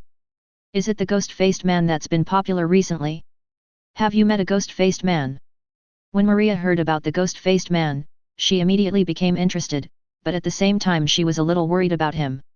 After all, she knew that the ghost-faced man killed people. Of course, not only that, I also went to XXX to see a murderer. Roca simply recounted what happened over the weekend. Maria's eyes lit up after hearing this, but she was a little hesitant, not knowing whether she should tell others about the strange things that happened to her. Will he believe it? Arrived at school soon. That. Maria hesitated before finally speaking. She wanted to tell Roca about the strange things that happened to her. However, he was interrupted by the bell for class. It's time for class. Let's go to the classroom quickly. Roca didn't notice anything unusual about her. Maria was a little discouraged by this. She had finally mustered up the courage to speak out, but now she could only wait until next time. It's really useless. Just at this moment, Maria heard a reprimanding voice in her ears, which made her a little flustered. A strange thing happened to her a few days ago. She found that the person in the mirror could actually speak, and she was shocked at the time. As a result, I didn't sleep well for the past 2 days. Now when she heard that voice again, she felt a little flustered. Fortunately, there were many people in the school, and Roca was right beside her, so the fear in her heart was alleviated a little. I returned home from school soon. Maria locked herself in her room. But the voice sounded again. If you don't do anything, he will be snatched away by someone else. You should know how good he is. Maria became a little worried when she heard this. She liked Roca very much. If it weren't for Roca, she would probably still be bullied. She couldn't imagine how disappointed she would be if Roca was taken away by another woman. What are you still hesitating about? Just confess your feelings to him boldly. But Maria was still a little worried. What if her confession was rejected? She has a low self-esteem and is afraid that she won't even have friends if she's rejected. She would really break down then. It's really useless. Why don't you let me do it? I'll help you catch him. You. Hearing this, Maria came to the mirror with some doubts. She saw herself in the mirror, who looked exactly like her. But that was definitely not her. Yes, I'm here to confess my feelings for you, and I promise that I will definitely make him your boyfriend. Really? Maria was a little hesitant and a little excited, but she was not stupid. What should I do? It's very simple. Give me your body, and we'll exchange it after you fulfill your wish. But Maria was a little worried. What if the exchange couldn't be completed? Don't worry, you should know that I have no ill will towards you. I will help you fulfill your wish. Well, then. The love in her heart for Roca overcame her reason. When she thought that Roca would become her boyfriend, she chose to believe herself in the mirror without hesitation. The next day. Still on the school bus. Roca greeted Maria as usual when she got on the car. But Maria seemed a little different today. The first thing she said after she sat down was, Roca, do you think I'm pretty? Am I suitable to be your girlfriend? Ah! Roca looked at her in surprise. This was not something the quiet and timid Maria would say. And he found that Maria's temperament and demeanor today were completely different from usual. He immediately realized that this Maria in front of him had exchanged souls with the twin sister in the mirror. In other words, the person in front of me is Alan, not Maria. Before he could react, Alan kissed him directly. For a moment, the sweetness of the girl filled the mouth, like a ripe cherry. The sweetness spread on the tip of the tongue, and then slowly filled the entire mouth, leaving an endless aftertaste. The other students on the school bus were no longer surprised by this. After all, kissing in public is the norm in America. Chapter 15. After a moment, Alan was the first to open his mouth. After taking a deep breath for a while, a bright smile appeared on his face. From today on you are mine. Alan declared his sovereignty in public. Roca shook his head with amusement. I didn't say I wanted to be your boyfriend. Isn't that enough? Alan said as he came closer. But Roca held his head. After trying in vain, Alan became a little agitated. Am I not pretty enough? No, you haven't opened your heart to me yet. Don't you intend to make things clear? Roca said meaningfully. Alan was stunned for a moment and then he was so frightened that he couldn't speak. Did he know? But how is this possible? No one else should know that she and Maria exchanged souls. While I was lost in thought, the school bus stopped at the school gate. Seeing that she remained silent, Roca was not in a hurry. This matter needed her to speak it out herself. Until noon. Alan suddenly pulled him to the health room and then gave him a wall bang. Don't you want to know my secret? It all depends on whether you are willing to confess. Will you accept me then? Alan was a little nervous because she had agreed with Maria that Roca would be her boyfriend. If she failed, she didn't know how to face Maria. Yes, I will accept you no matter who you are, but I also hope you can accept the fact that I have a girlfriend. Roca said it directly without hiding anything. What? You have a girlfriend? Alan suddenly became excited.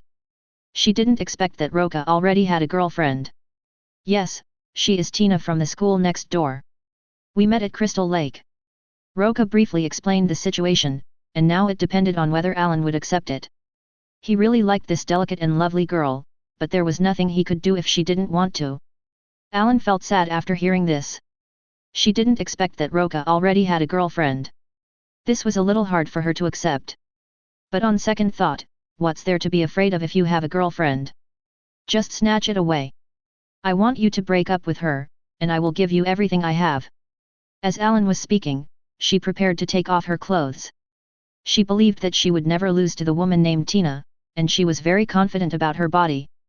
However, Roca grabbed her hand and stopped her. Maria, I hope you can understand that I am willing to accept everything about you, but I also hope that you can accept everything about me. If you can't do that, then let's end it. Hearing the word end, Alan trembled all over and felt a little scared. She was afraid that Roca would really leave her. I'm not actually Maria. Alan finally spoke out tremblingly. In fact, Alan is Maria's twin sister. The twins were born at the same time when they were very young. But unlike Maria, Alan was born with congenital defects. But because of this, her father left her in the snow to die. Her spirit has been with Maria ever since. Until yesterday when I exchanged souls with Maria. She promised Maria that she would make Roca her boyfriend. After telling everything, Alan looked at Roca with some concern. All this was really too bizarre. If an ordinary person heard this, they would probably think she was a fool. Soul exchange is simply a fantasy. But Roca believed it without hesitation.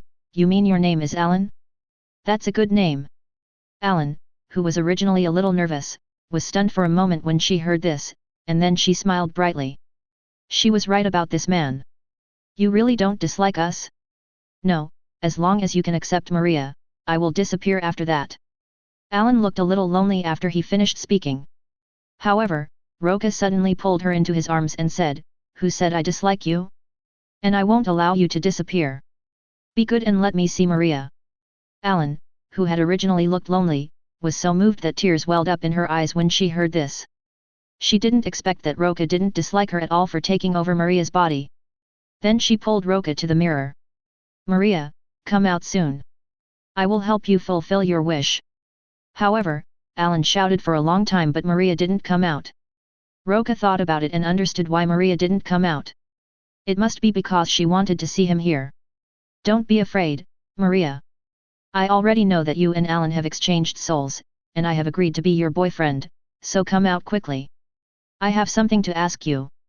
After she finished speaking, Alan in the mirror suddenly made a different move from her. No, she should be Maria. Roca. Maria looked at Roca with some excitement. She even doubted what she had just heard.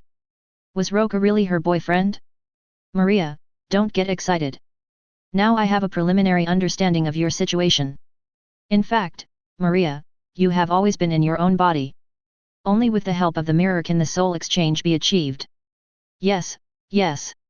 In fact, Maria is not quite sure about this, but it is true that she can swap bodies using a mirror. Maria, you don't want Alan to disappear, do you? Yes. Maria hesitated for a moment and then nodded. In fact, she already understood that Alan was her twin sister. Otherwise, they wouldn't have agreed to exchange souls so easily. Chapter 16. That's easy. From now on, you will share the same body. Maria, if there is anything you can't do, you can let Alan solve it.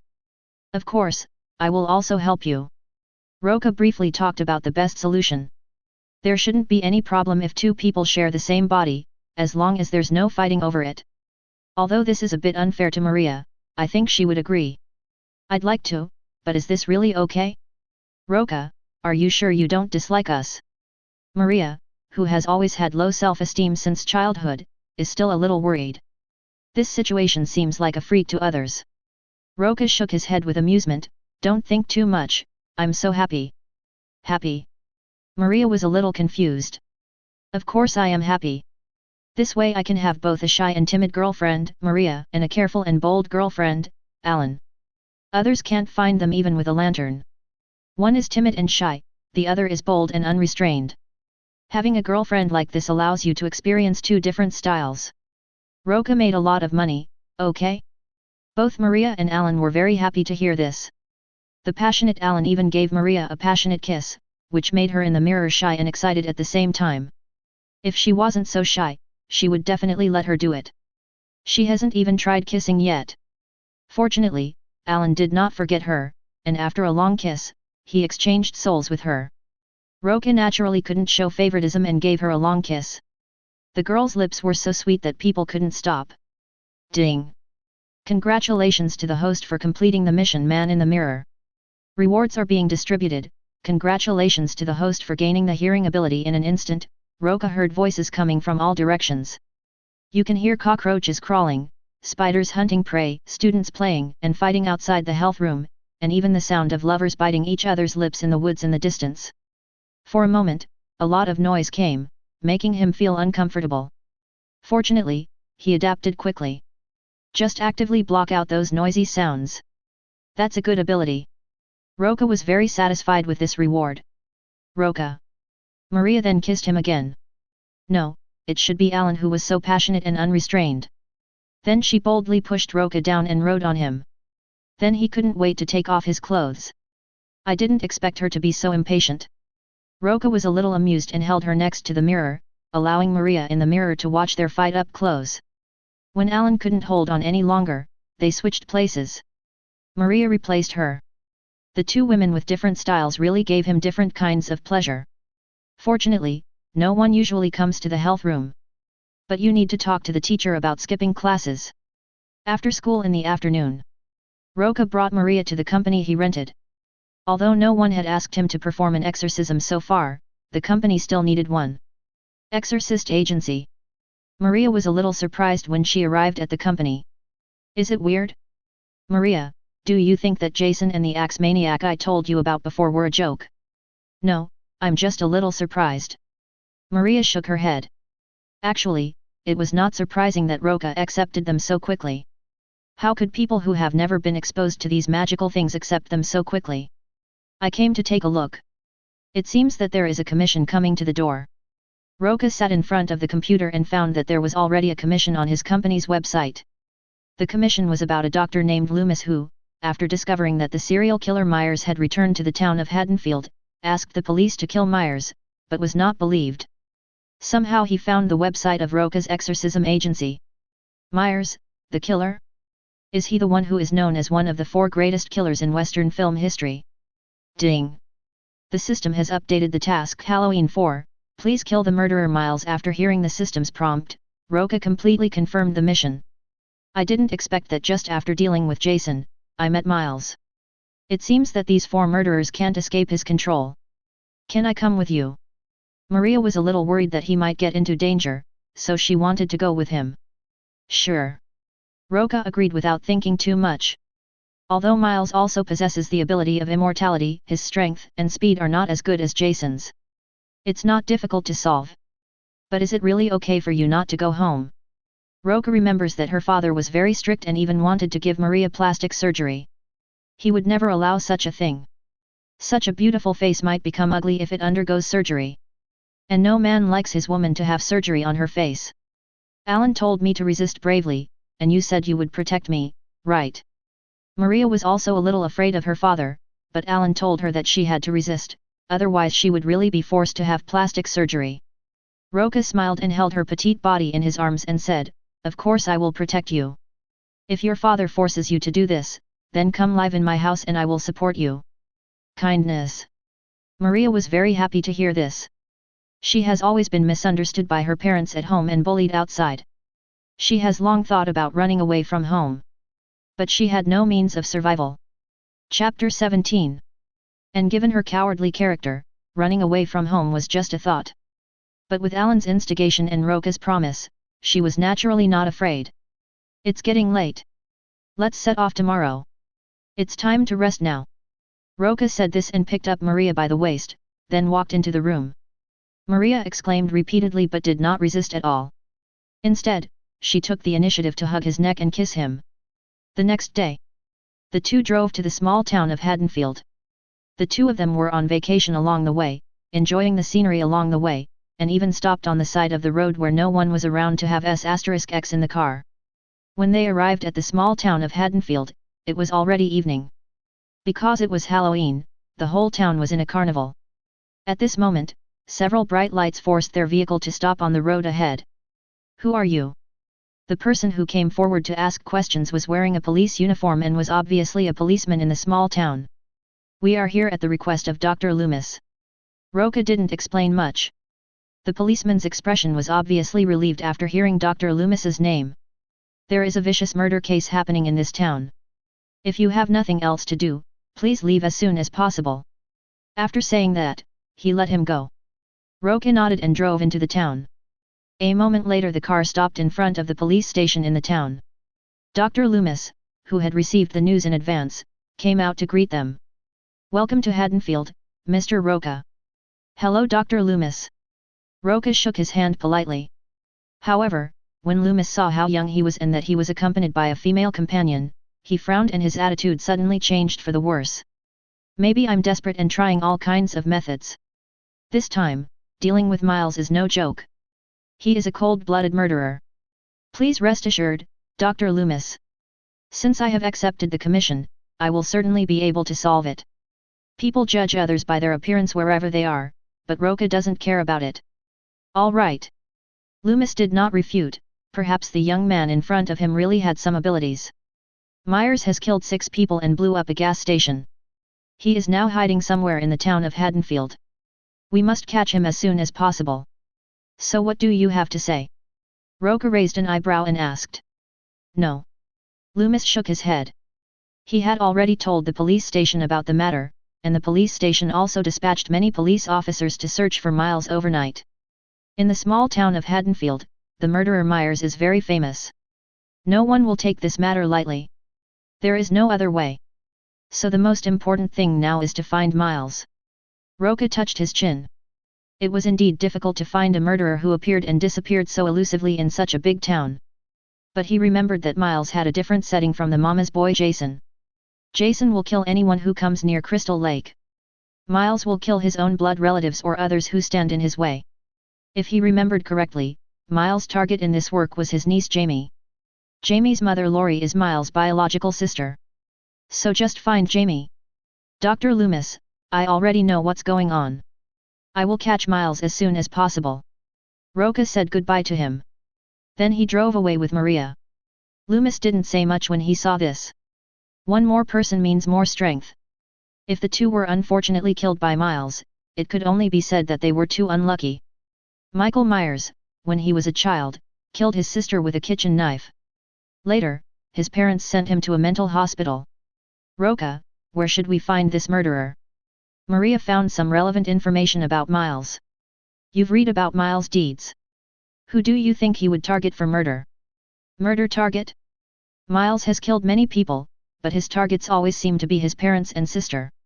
"Are you saying?" Maria reacted quickly. "That's right. Every time Miles kills someone, he always targets his relatives. You can check who Miles has now. I came to see, it's Jamie, Miles' niece. Maria exclaimed. So now we just need to find Jamie. Roca, you are so smart. Maria kissed him on the face happily. After some inquiries, the two came to the town center. At this time, some policemen were searching for Miles, but for fear of causing panic, they did not tell the news to the residents of the town.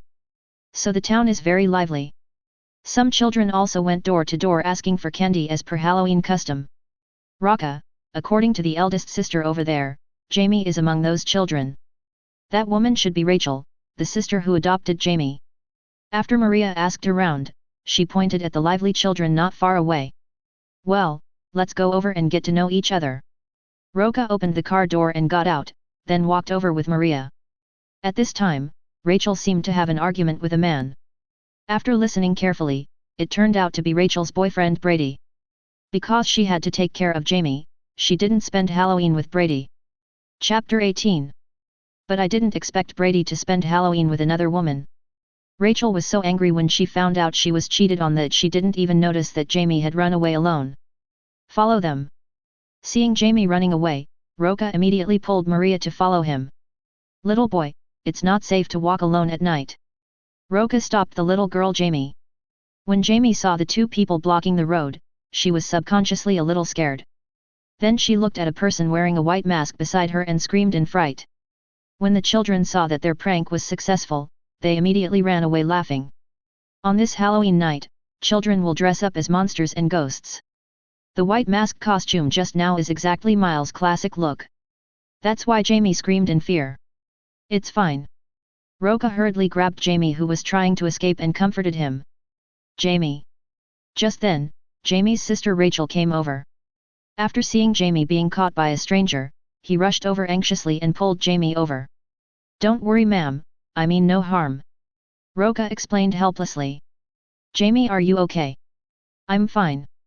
Jamie was still a little frightened, but still shook her head. The two people in front of her did not hurt her. Rachel heaved a sigh of relief after seeing this, and then he looked at Roca and the other man. Who are you? We are here to deal with the murderer Miles. Jamie is Miles' niece, so he must have come back to attack Jamie, and that's why we found this place. Roca briefly explained the situation. Rachel's face changed when she heard that, but she felt relieved when she knew that the two were here to deal with Miles. Thank you. Rachel was about to say something when she heard gunshots in the distance. Is it the police station? Did Miles attack the police station? Maria guessed after looking at the direction where the gunshot came from. Well, it's very likely. Roca remembered that in the movie, Miles actually attacked the police station and killed all the police officers who remained. Ordinary police officers are no match for Miles. Rachel pulled Jamie and was a little overwhelmed. How about this, Ms. Rachel, you take Jamie with you to the police station with us. No, you can't go anywhere. Rachel knew that Miles had killed someone in the police station, so how could she dare to go there on her own initiative? She wanted to drive away from Haddonfield with Jamie immediately. Don't be afraid. We are here to deal with Miles. As long as he shows up, I am sure I can kill him. It is safest for you to act with us. Otherwise, if you want to escape, you might run into Miles. Hearing this, Rachel hesitated. She didn't know whether she should believe the man in front of her. But she has no other choice now. After a moment, the four drove to the police station. However, when they arrived at the police station, the fight was already over. All the police officers who stayed in the police station died tragically. Upon learning that the house had been robbed, the sheriff who was patrolling the town also rushed over. Even Dr. Loomis was among them. Some town residents who heard the gunshots also came over with shotguns to check the situation. What on earth is going on here? The bar owner asked. The sheriff didn't know how to explain it for a moment. This matter cannot be concealed, after all, so many police officers died. But once the matter is made public, it will probably cause panic among the residents of the town. However, Loomis on the side had no such scruples. It's Miles, Miles is back, and he wants to kill all of us. Hearing this, the townspeople were immediately shocked. The legend of Miles has always been circulating in the small town of Haddonfield. Even some kids dressed up as Myers and killed people on Halloween. Now that they heard that Miles was back, how could the residents of the town not be surprised? However, the bar owner took the lead and stood up. He shouted angrily, that guy actually dared to come back. This time I must avenge my son. 10 years ago, the bar owner's son died at the hands of Miles. He wanted to kill Miles all the time. Now that the opportunity has come, he will naturally not let it go. Like the bar owner, several other people in the same situation wanted to find Miles and kill him. When the sheriff saw that the people were incited, he immediately wanted to persuade everyone to calm down. After all, fully armed police officers are no match for Miles. What good are a few residents? But the bar owner, who was already blinded by anger, would not listen to these words and immediately drove away with his people. Loomis, this is all your fault. The sheriff grabbed Loomis by the collar in anger, saying that these people were seeking their own death by being instigated to find Miles. By then, the town will suffer greater casualties. This is also why the sheriff is angry. But Loomis believed that the townspeople had a right to know. For a while, the two of them argued. Sheriff, I wonder if Dr. Loomis would listen to my opinion. At this time, Roca and others came over. You. Loomis frowned, he thought the exorcist had been killed by Miles. What do you want to say? The sheriff didn't have any good ideas at the moment, so he wanted to hear the opinion of the young man in front of him. It's actually very easy to catch Miles. What can you do? The sheriff's eyes lit up and he asked impatiently. Chapter 19. I think you should know Miles' goal. We just need to spread the news that Jamie is here throughout the town, and then Miles will definitely come looking for him. That will be our chance to eliminate him. It's still a bait tactic. As long as Miles dares to show up, Roca will be able to kill him. Can't. Before the sheriff even spoke, Rachel strongly refused because Jamie would definitely be in danger. You still don't believe me, Ms. Rachel? Roca was a little helpless, and then he turned around and took out the Saiga 12K shotgun and several grenades from the trunk of the car. He had purchased some heavy weapons on a black website before, but it was not convenient to take them out now. But just the Saiga 12K shotgun and grenades were enough to surprise everyone. You have to know that the small town police station only has some standard pistols and hunting rifles in the hands of the residents. They don't have such things as grenades. With these weapons, maybe we can really kill Miles. Rachel was silent now. Seeing this, the sheriff immediately decided, okay, then we will act according to this gentleman's suggestion, but we can't stay in the police station, let's go to my house. Everyone had no objection when they heard this. It's not safe anywhere in this town now, so it's better to go to the sheriff's house. The sheriff then delivered Jamie's message over the town radio. The group then headed to the sheriff's house. Don't be afraid, little Jamie. At the sheriff's house, Maria comforts the little girl. Perhaps because of her natural beauty, Jamie was not at all averse to her. The message should have been delivered, but why hasn't Miles come yet? The sheriff paced back and forth anxiously. Now we can only wait. Loomis was also a little impatient. He was afraid that Miles would not come here but would kill people everywhere.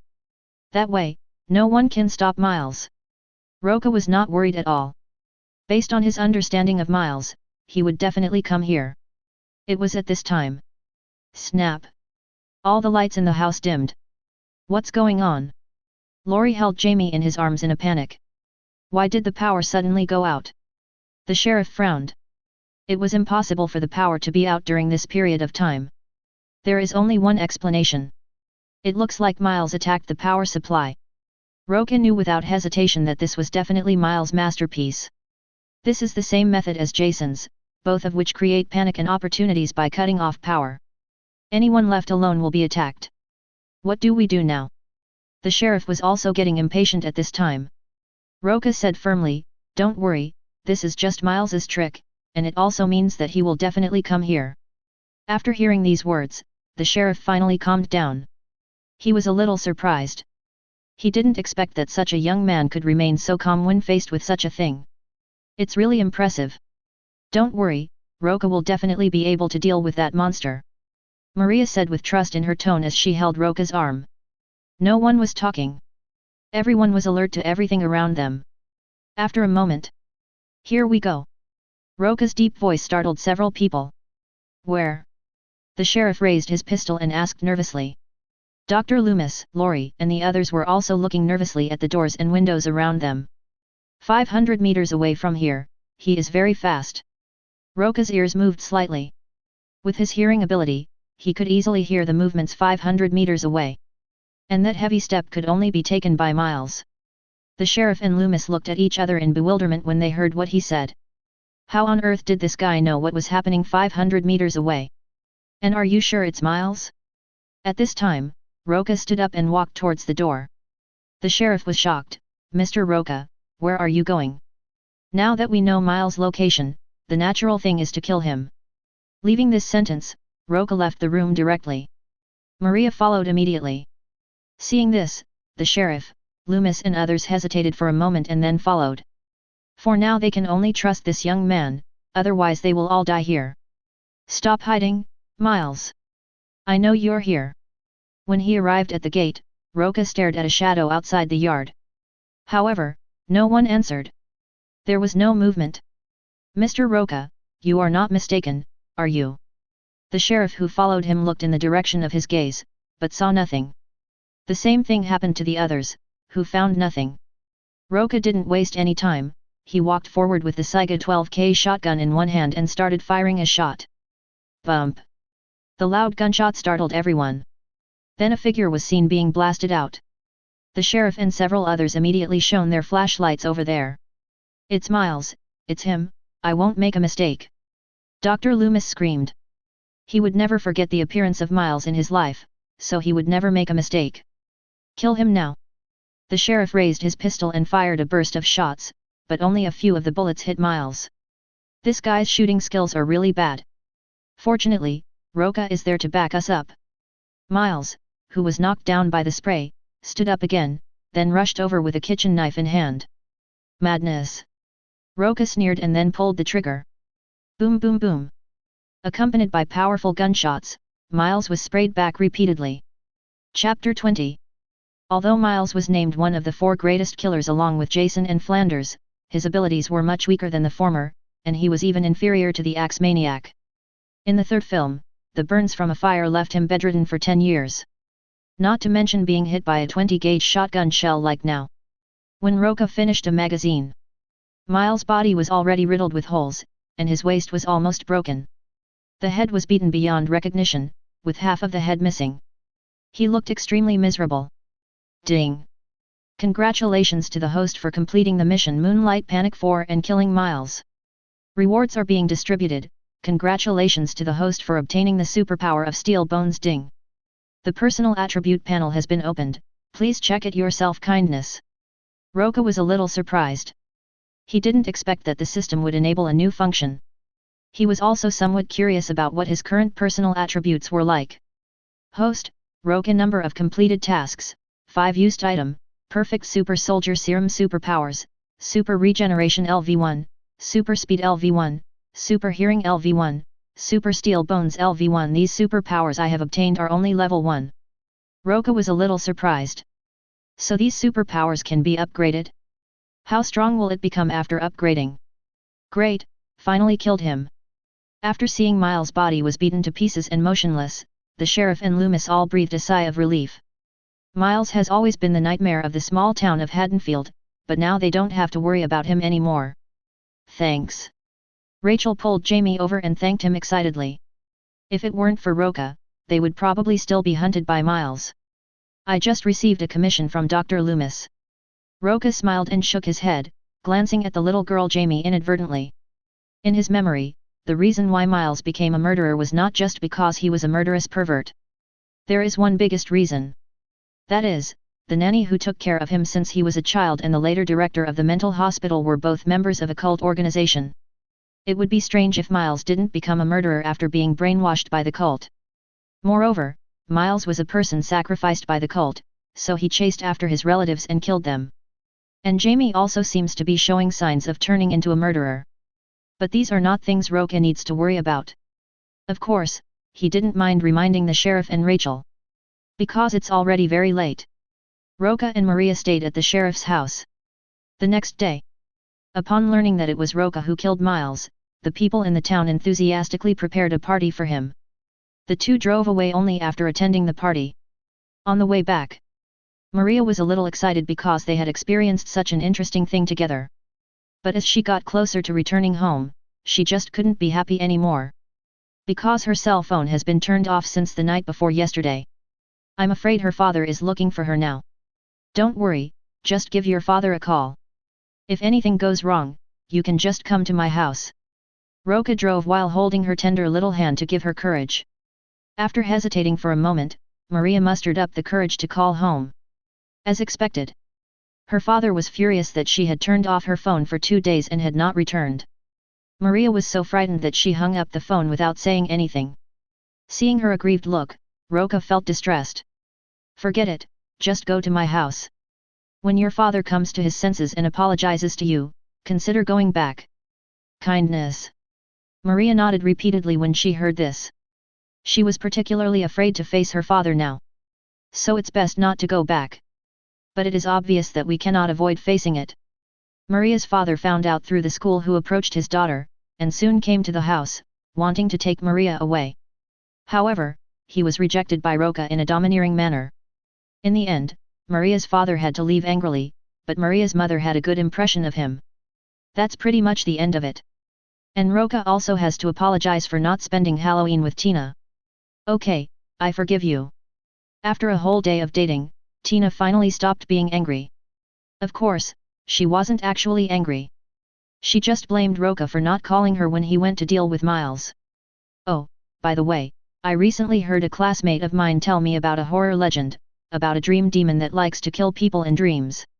Tina seemed to want to help Roca's exorcism agency attract business, or maybe she was very interested in this kind of mysterious incident, so she had been asking her classmates about similar things recently. Dream demon? Freddy. Roca reacted instantly. Tina nodded, yes, the name of the legendary dream demon is Freddy. Roca frowned, is your classmate trying to harm you? As far as I know, if you say Fred's name, he will pull you into your dream and kill you. No way. Roca, you know. Tina was frightened. Killing people in a dream sounded terrifying. It was completely impossible to guard against. She didn't know if her superpowers would be useful. Haha, don't be afraid. Roca suddenly laughed out loud. He was just trying to scare Tina. Freddy does have the ability to drag people into their dreams and kill them, but it is limited to Elm Street. He couldn't leave Elm Street. Tina patted him with her hand and rolled her eyes, then she said excitedly, why don't we go see that Fred? Chapter 21. Ding!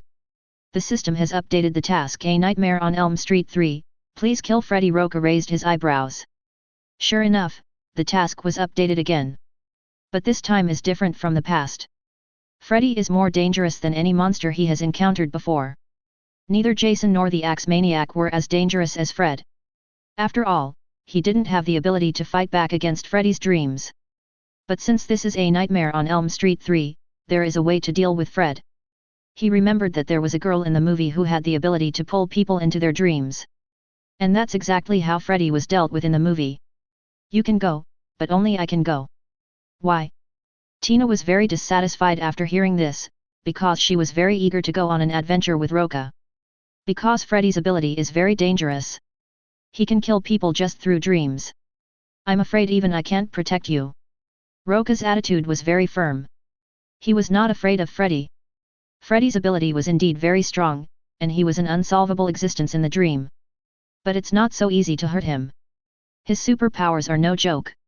Freddy couldn't even handle Jason, so how could he handle him? As long as his plan went well, killing Freddy would be easy. All right. Seeing how determined he was, Tina knew she couldn't change his mind, so she had to compromise. However, as compensation, she jumped on the horse and wanted to squeeze Roca dry as revenge. It's a pity that she was the one who lost in the end. The next day, Tina was still lying limply on the bed, sleeping soundly. Roca left a note and drove to Elm Street, Westfield, New Jersey. Okay, baby, don't worry. I'll be back after I take care of Freddy. Just be obedient and stay at home. Wait for me to bring you a gift. When I get back, call me if you miss me. After hanging up the phone with Maria, Roca looked at the road signs. Elm Street is just ahead. That's Freddy's territory. Without stopping, he drove onto Elm Street. After a while, after some inquiries, they arrived at a mental hospital called Western Hills. Not surprisingly, this is where Freddy was born. Before this, the name of this mental hospital should be Orston Mental Hospital. But it was later renamed. Hello, is there a nightmare expert here named Nancy Thompson? I'm sorry, but we don't have this person here. Okay, thanks. After asking a passing nurse to no avail, Roca felt helpless. He had originally planned to find the heroine Nancy and then make plans, but now it seems that is not possible. However, it was at this moment. A girl's scream was heard from the ward not far away. Roca walked to the door of the ward with some curiosity, and saw a blonde girl in hospital gown confronting the doctors and nurses.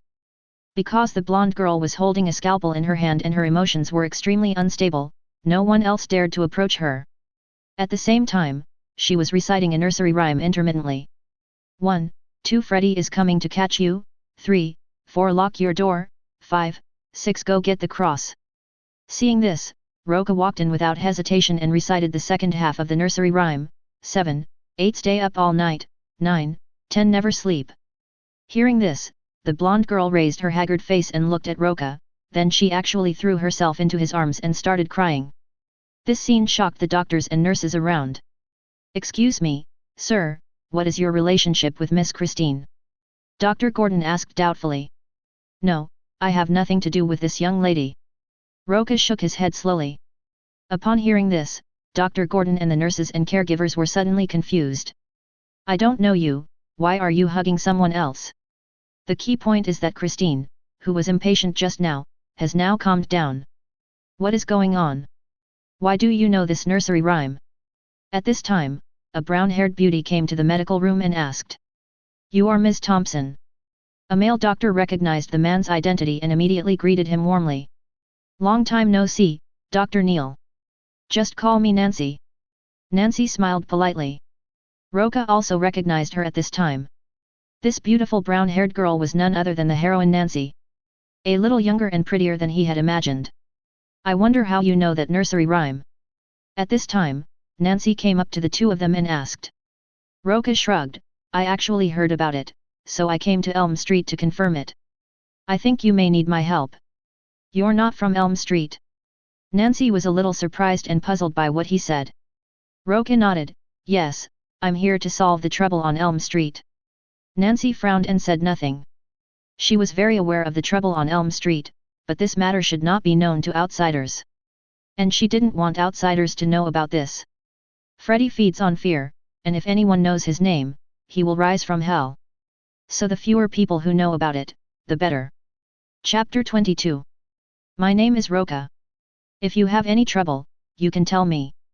Roca said to Christine in his arms, if you encounter trouble that you can't solve, just shout my name and use your ability to pull me in. Hearing these inexplicable words, the doctors and nurses in the medical room were all a little confused. But Christine was startled, as if she remembered something. Sir, can you hand over the patient to us? Certainly. Roca nodded and let go of Christine. Christine was then taken to another medical room accompanied by doctors and nurses. Nancy glanced at him, then followed the male doctor named Neil and left. Roca was not in a hurry when he saw this. After all, these people would definitely come to him after seeing Freddy. After leaving Weston Hills Mental Hospital, Roca found a hotel to stay in. However, just as he lay down to sleep, he felt something in his heart, as if something was calling him. Is it Freddy? Roca was shocked, but he quickly denied it. If it was Freddy, I might be in a dream now. Does that mean Christine is calling me? Without thinking too much, he quickly lay down and fell asleep. It was the moment he fell asleep. The environment around you has changed. He actually came to an old house. It was pitch black all around and looked quite gloomy and scary. There was only a faint light inside the old house. But no matter how you look at it, it looks like a huge mouth of an evil spirit, ready to swallow people at any time. However, in this terrifying atmosphere, Roca seemed very calm. After all, he had killed Jason, Miles, and the Axe Maniac, all these terrifying murderers, so this scene certainly couldn't scare him. And as far as he knew, although Freddy was invincible in the dream, he could not be killed no matter what. But it cannot weaken the strength of the person who is pulled into the dream. It was as if Jason was pulled into a dream, and his strength was still very strong. And Freddy's strength is limited, even Jason can't kill him. This is also the reason why he dares to enter the dream. Without thinking too much, Roca strode into the dilapidated house. Yet as soon as I entered the house, I heard a girl screaming. If nothing unexpected happens, it should be Christine. Roca didn't waste any time and rushed into the inner room immediately. As expected, Christine was screaming, and the walls of the surrounding houses kept exploding and shaking, as if they were about to collapse. Quite scary. Christine is fine. She's fine. Roca rushed forward and took the screaming Christine into his arms. Christine struggled hard, but when she found out that the man in front of her was the man who made her feel safe during the day, she suddenly broke down and burst into tears. Roca, you're here. I heard your call, so I came. Don't be afraid.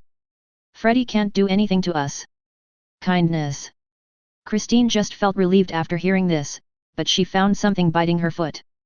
Then a black monster that looked like a loach emerged from the ground. Yeah, Christine screamed in fear subconsciously. Snort. Roca snorted coldly and kicked the monster that Freddy had transformed into on the top of its head. Bump. The several tons of force from this kick directly crushed Freddy's head. Don't be afraid, I told you Freddy can't hurt you. However, as soon as Roca finished speaking, he saw Christine looking at him with horror on her face. No, it should be behind me. Roca didn't waste any words and just punched back. Bang! Freddy, who had attacked from behind, had his head blown up again, and his body turned into black mud and disappeared on the ground. Christine was so shocked when she saw this scene that she was speechless.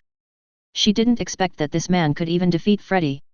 Of course, it is impossible to defeat Freddy in a dream. As expected, the disappeared Freddy reappeared in the form of an ugly python the next second, staring at Roca, as if he was a little confused about his identity. Why can this person break up his body in a dream? The next second Freddy rushed over again. It's useless. Seeing this, Roca looked down on him and slapped Freddy's head to pieces. You have to know that his body has been strengthened by the perfect super soldier serum and supernatural steel bones. Ordinary bullets could not pose a threat to him. A casual slap from him packs tons of force, how can Freddy block it? However, even as he was thinking this, Freddy seemed to realize that this would not kill him. Then he turned and disappeared. Then the whole house began to shake violently. You want to kill me by controlling the dream environment? Naive. Roca immediately understood Freddy's intention. Although this could not pose a threat to him, he also could not pose any threat to Freddy. Christine, use your ability to bring us back to reality. Oh. Christine also reacted and quickly activated her superpowers. The next second, the two disappeared from the house. When Roca woke up again, he was back in his bed. Chapter 23. As expected, Freddy's ability seems to be quite buggy, but it's not a big threat to me. Roca showed a satisfied smile on his face. This time, I entered Freddy's dream mainly to confirm my own guess. Freddy's ability is indeed strong, but it is not unsolvable. In the dream, Freddy's strength, speed, and killing methods are effective on ordinary people, but they don't have much effect on Roca. It can be said that Freddy's ability is too low and there is no way to break through his defense. He only needs to use Christine's ability to pull Freddy into reality, and then Freddy's immortality will be destroyed. Then it can be easily eliminated. I didn't think much about it. I would have to wait until I see Christine tomorrow to discuss this matter. The next day, Roca came to Weston Hills Mental Hospital again. Then, under the guidance of the nurse, we arrived at Christine's ward. Roca. After seeing him, Christine excitedly went forward and hugged him. If it weren't for Roca, she would have been killed by that monster last night. She couldn't help but tremble all over when she thought of the consequences. It's all right. It's all right. Roca patted her back gently to comfort her. It took a while for Christine to calm down. However, just as Roca was about to say something, the door of the ward was opened. You again. It was Nancy who came in. From today on, she was the doctor of this mental hospital, and her patient was the mental patient who was sent here like Christine. Hello. Roca raised his hand in greeting. What are you doing? Nancy was a little confused. Didn't this man say yesterday that he didn't know Christine? Why are you here today? Moreover, she had already talked to Christine's mother and had never heard of Roca. Actually, I'm Christine's friend, and I came to visit her today. Roca made up an explanation at random. Christine naturally would not expose it, and nodded subconsciously. I see. Nancy nodded thoughtfully, but there was no point in pursuing the point. Come with me, Christine. Today I want to take you to see other patients like you. Hearing this, Christine looked at Roca. Then let's go and have a look. Dr. Nancy, don't you mind if I go too? Roca said with a smile. Nancy frowned. She had to conduct a survey on the patients and then come up with a treatment plan. Such things are not suitable for unrelated people. Okay, Christine, you can call me if you have anything. Roca shrugged helplessly, left his phone number for Christine, and turned away. You can tell he cares about you. Nancy smiled. Christine was a little uneasy, so she didn't say anything. Nancy didn't say anything when she saw this, and took Christine to meet the other patients to get to know each other. However, there has been no substantial progress, let alone a treatment plan. However, after last night's defeat, Fred became even more manic and angry. After night falls, he once again invaded the dreams of the children in the mental hospital and brutally killed one of them. No one in the mental hospital could sleep that night. The next day, Roca went to the mental hospital again and found Christine. Christine told what happened last night with a horrified look on her face. Okay, I already know the situation, but Dr. Nancy doesn't believe me right now, so there's nothing I can do. Do you have any idea? Christine's horrified face showed anticipation. Of course there is a way. You should know that the child did not commit suicide, but was killed by Freddy. Hearing the name Freddy, Christine shuddered all over and a sense of fear came over her. Escape is not a solution. Only by completely killing Freddy can you lead a normal life. So what should we do? Christine grabbed his arm desperately as if she had grabbed a life-saving straw.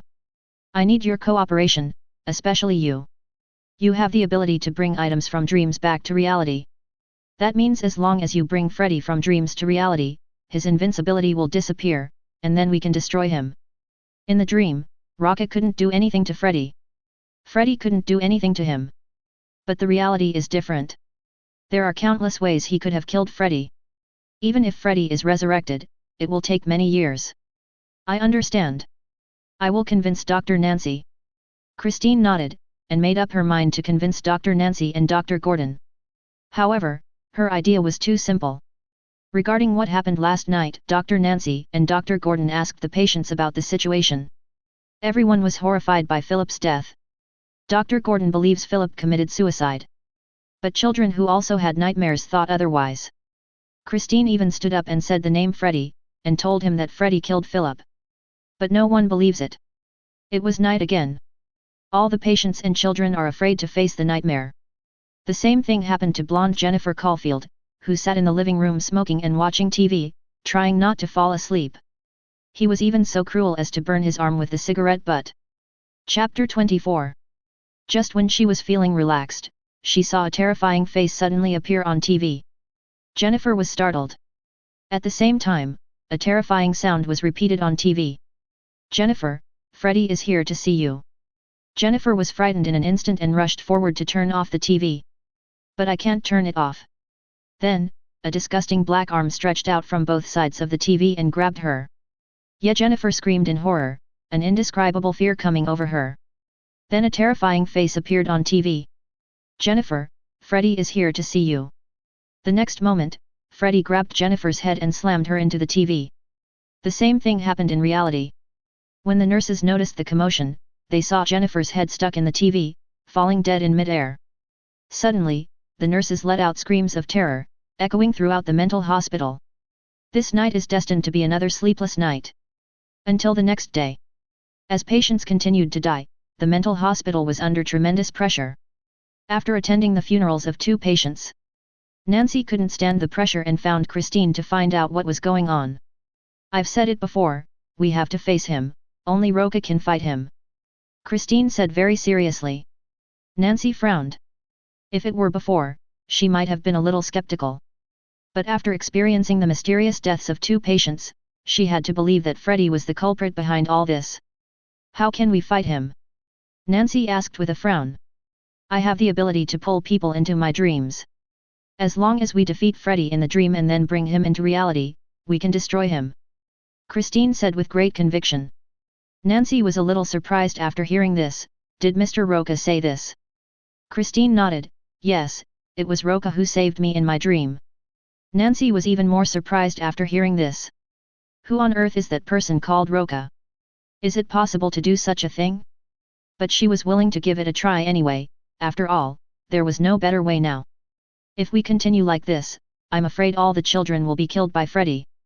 So Nancy found Dr. Gordon and held a meeting with all the patients.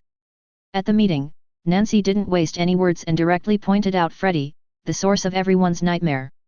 In fact, these patients tortured by nightmares vaguely knew Freddy, but no one told them Freddy's name. So they believed it immediately. Then let me help you with the treatment. At this time, the door of the room was opened and Roca walked in slowly.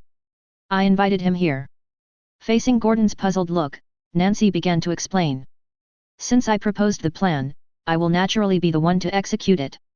In the dream, no one can defeat Fred, except me. Roca said as he sat down next to Nancy and Christine. Nancy looked at him curiously, but found that the man in front of her was not only handsome, but also quite mysterious, which made people want to explore. Seeing that he and Nancy were sitting so close, Dr. Gordon immediately said with some displeasure, "You think you can handle Freddy?" Roca smiled and nodded, "Of course, in fact, I have fought with Freddy in my dream." "How is that possible?" Except for Christine, everyone present was a little skeptical. "It doesn't matter. You just need to cooperate with me. The key is Christine. She has the ability to pull people into dreams. This way, I can pull everyone into the same dream, and then I can deal with Freddy." Roca didn't expect anyone else to help him at all. Maybe they could gain some superpowers in their dreams. But it was still a little short of dealing with Freddy. So it's better not to let them die. Dr. Gordon frowned and was about to object when he was interrupted by Nancy. "Now we can only trust Mr. Roca." Nancy said this while looking at the patients and children present. Seeing that no one objected, the plan was finalized. "Tyrone, please close the curtains, let's get started." Nancy asked a girl to close the curtains, and when the room became dark, she took out a hypnotic pendulum. "Let's do group hypnosis. Now everyone should look at this pendulum. Put aside other distractions. Take a deep breath and relax. You are very tired now, you should have a good sleep." As Nancy whispered, the ward fell into silence. Everyone's eyes were fixed on the pendulum in front of them. The children, who were already physically and mentally exhausted, soon fell into a deep sleep. Roca was the last to fall asleep. When he opened his eyes again, nothing around him seemed to have changed. "Feel sorry." Seeing that no one was asleep, Christine apologized. She thought it was because her ability had not been activated. "Well, I hope this puts you at ease." Dr. Gordon whispered in Nancy's ear. He agreed to such an outrageous treatment experiment only for Nancy's sake. Nancy sighed helplessly, thinking that the treatment had failed. Only Roca knew that they had been pulled into Freddy's dream. Because he can't use the system space here. This is very easy to identify. Why are you disappointed? Aren't we already in a dream? Roca said with a smile. Chapter 25. What? We are already in a dream. Everyone was a little bit unbelieving. Because they found that there was no difference between here and reality. Joey, maybe you could try to stand up. Roca looked at the boy wearing glasses sitting in a wheelchair. The boy had been sitting in a wheelchair because of his disabled legs. Realistically speaking, it was impossible for him to stand up on his own. Joey tried it skeptically after hearing this. The next moment, he actually stood up. In my dream I could walk, my legs were very strong, and in my dream I was a great wizard. Joey excitedly explained to everyone, and then he picked up an iron bead and turned it into a butterfly in front of everyone. This guy seems to have watched too much Harry Potter. Pa pa pa. Seeing this wonderful scene, everyone immediately applauded. Christine, what abilities do you have in your dreams? Nancy asked Christine curiously. Hearing this, Christine pushed the seat away and then performed a front flip. This immediately caused everyone to applaud warmly again. Roca looked at it with amusement and shook his head. Perhaps they did gain some superpowers in their dreams. But it pales in comparison to Freddy. After all, Freddy had acquired the powers of an ancient dream demon, which were simply incomparable to the abilities they had temporarily imagined. But he did not discourage everyone's enthusiasm. Wait until everyone has finished playing. Roca then spoke, since we have entered the dream, let's start the plan. I need a bait to lure Freddy out. It's still a bait tactic. With him here, Freddy might not come out. So they have to separate. It would be best to have one person act as bait, and as soon as Freddy shows up, catch him and send him back to reality. Then their plan was successful. Let me do it. Since I support this plan, I will be the bait. Nancy said this and stepped forward without hesitation. Her courage was enough to make everyone admire her. No. As soon as Nancy finished speaking, she was refuted by Dr. Gordon. How can we let you take part in such a dangerous matter? No, I proposed this treatment plan, and it caused a falling out with Dean Elizabeth, so I must take responsibility. Nancy's voice was firm. Mr. Roca, let's start now. Okay, then Nancy, listen carefully, what you need to do next is. Roca explained the bait plan. Simply put, let her leave alone and go for a walk outside. If she were alone, Freddy would most likely attack her first. Then it's time for Roca to take action. Of course, the most important thing is Christine, as long as she can seize the opportunity to bring Freddy back to reality. As for the others, they stayed here and couldn't go anywhere. Avoid being defeated one by Freddy. Naturally, everyone has different opinions on this plan. Then I'll start. Nancy took a deep breath and then bravely left the room. Outside the room, things were pretty much the same as she remembered, with people coming and going. If she hadn't just experienced all of this, she probably wouldn't be able to tell whether this was reality or a dream. Doctor, come here quickly, there is a patient here who needs your help. At this time, a nurse pushed a bed past her and asked her for help. What happened to him? Nancy saw the patient and followed him without further ado. Soon the two came to a ward. This patient just tried to commit suicide. Doctor, please help him. The nurse said anxiously.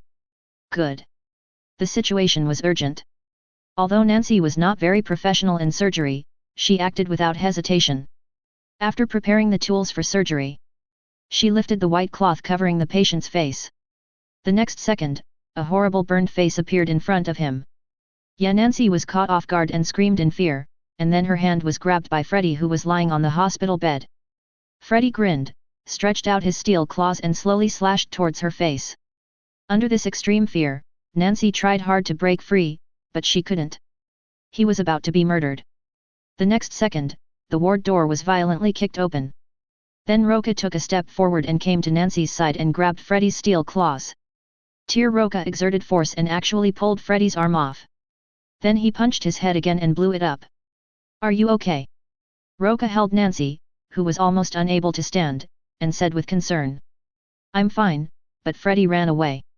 Nancy looked palely at Freddy, whose head had been blown up, but he had disappeared. Oops. Roca slapped his forehead in frustration. He was so focused on saving people that he accidentally let Freddy run away again. Dr. Nancy, are you okay? At this time, Christine also ran in. I'm fine. Nancy, leaning in Roca's arms, shook her head, but even so, the shock just now still made her extremely nervous.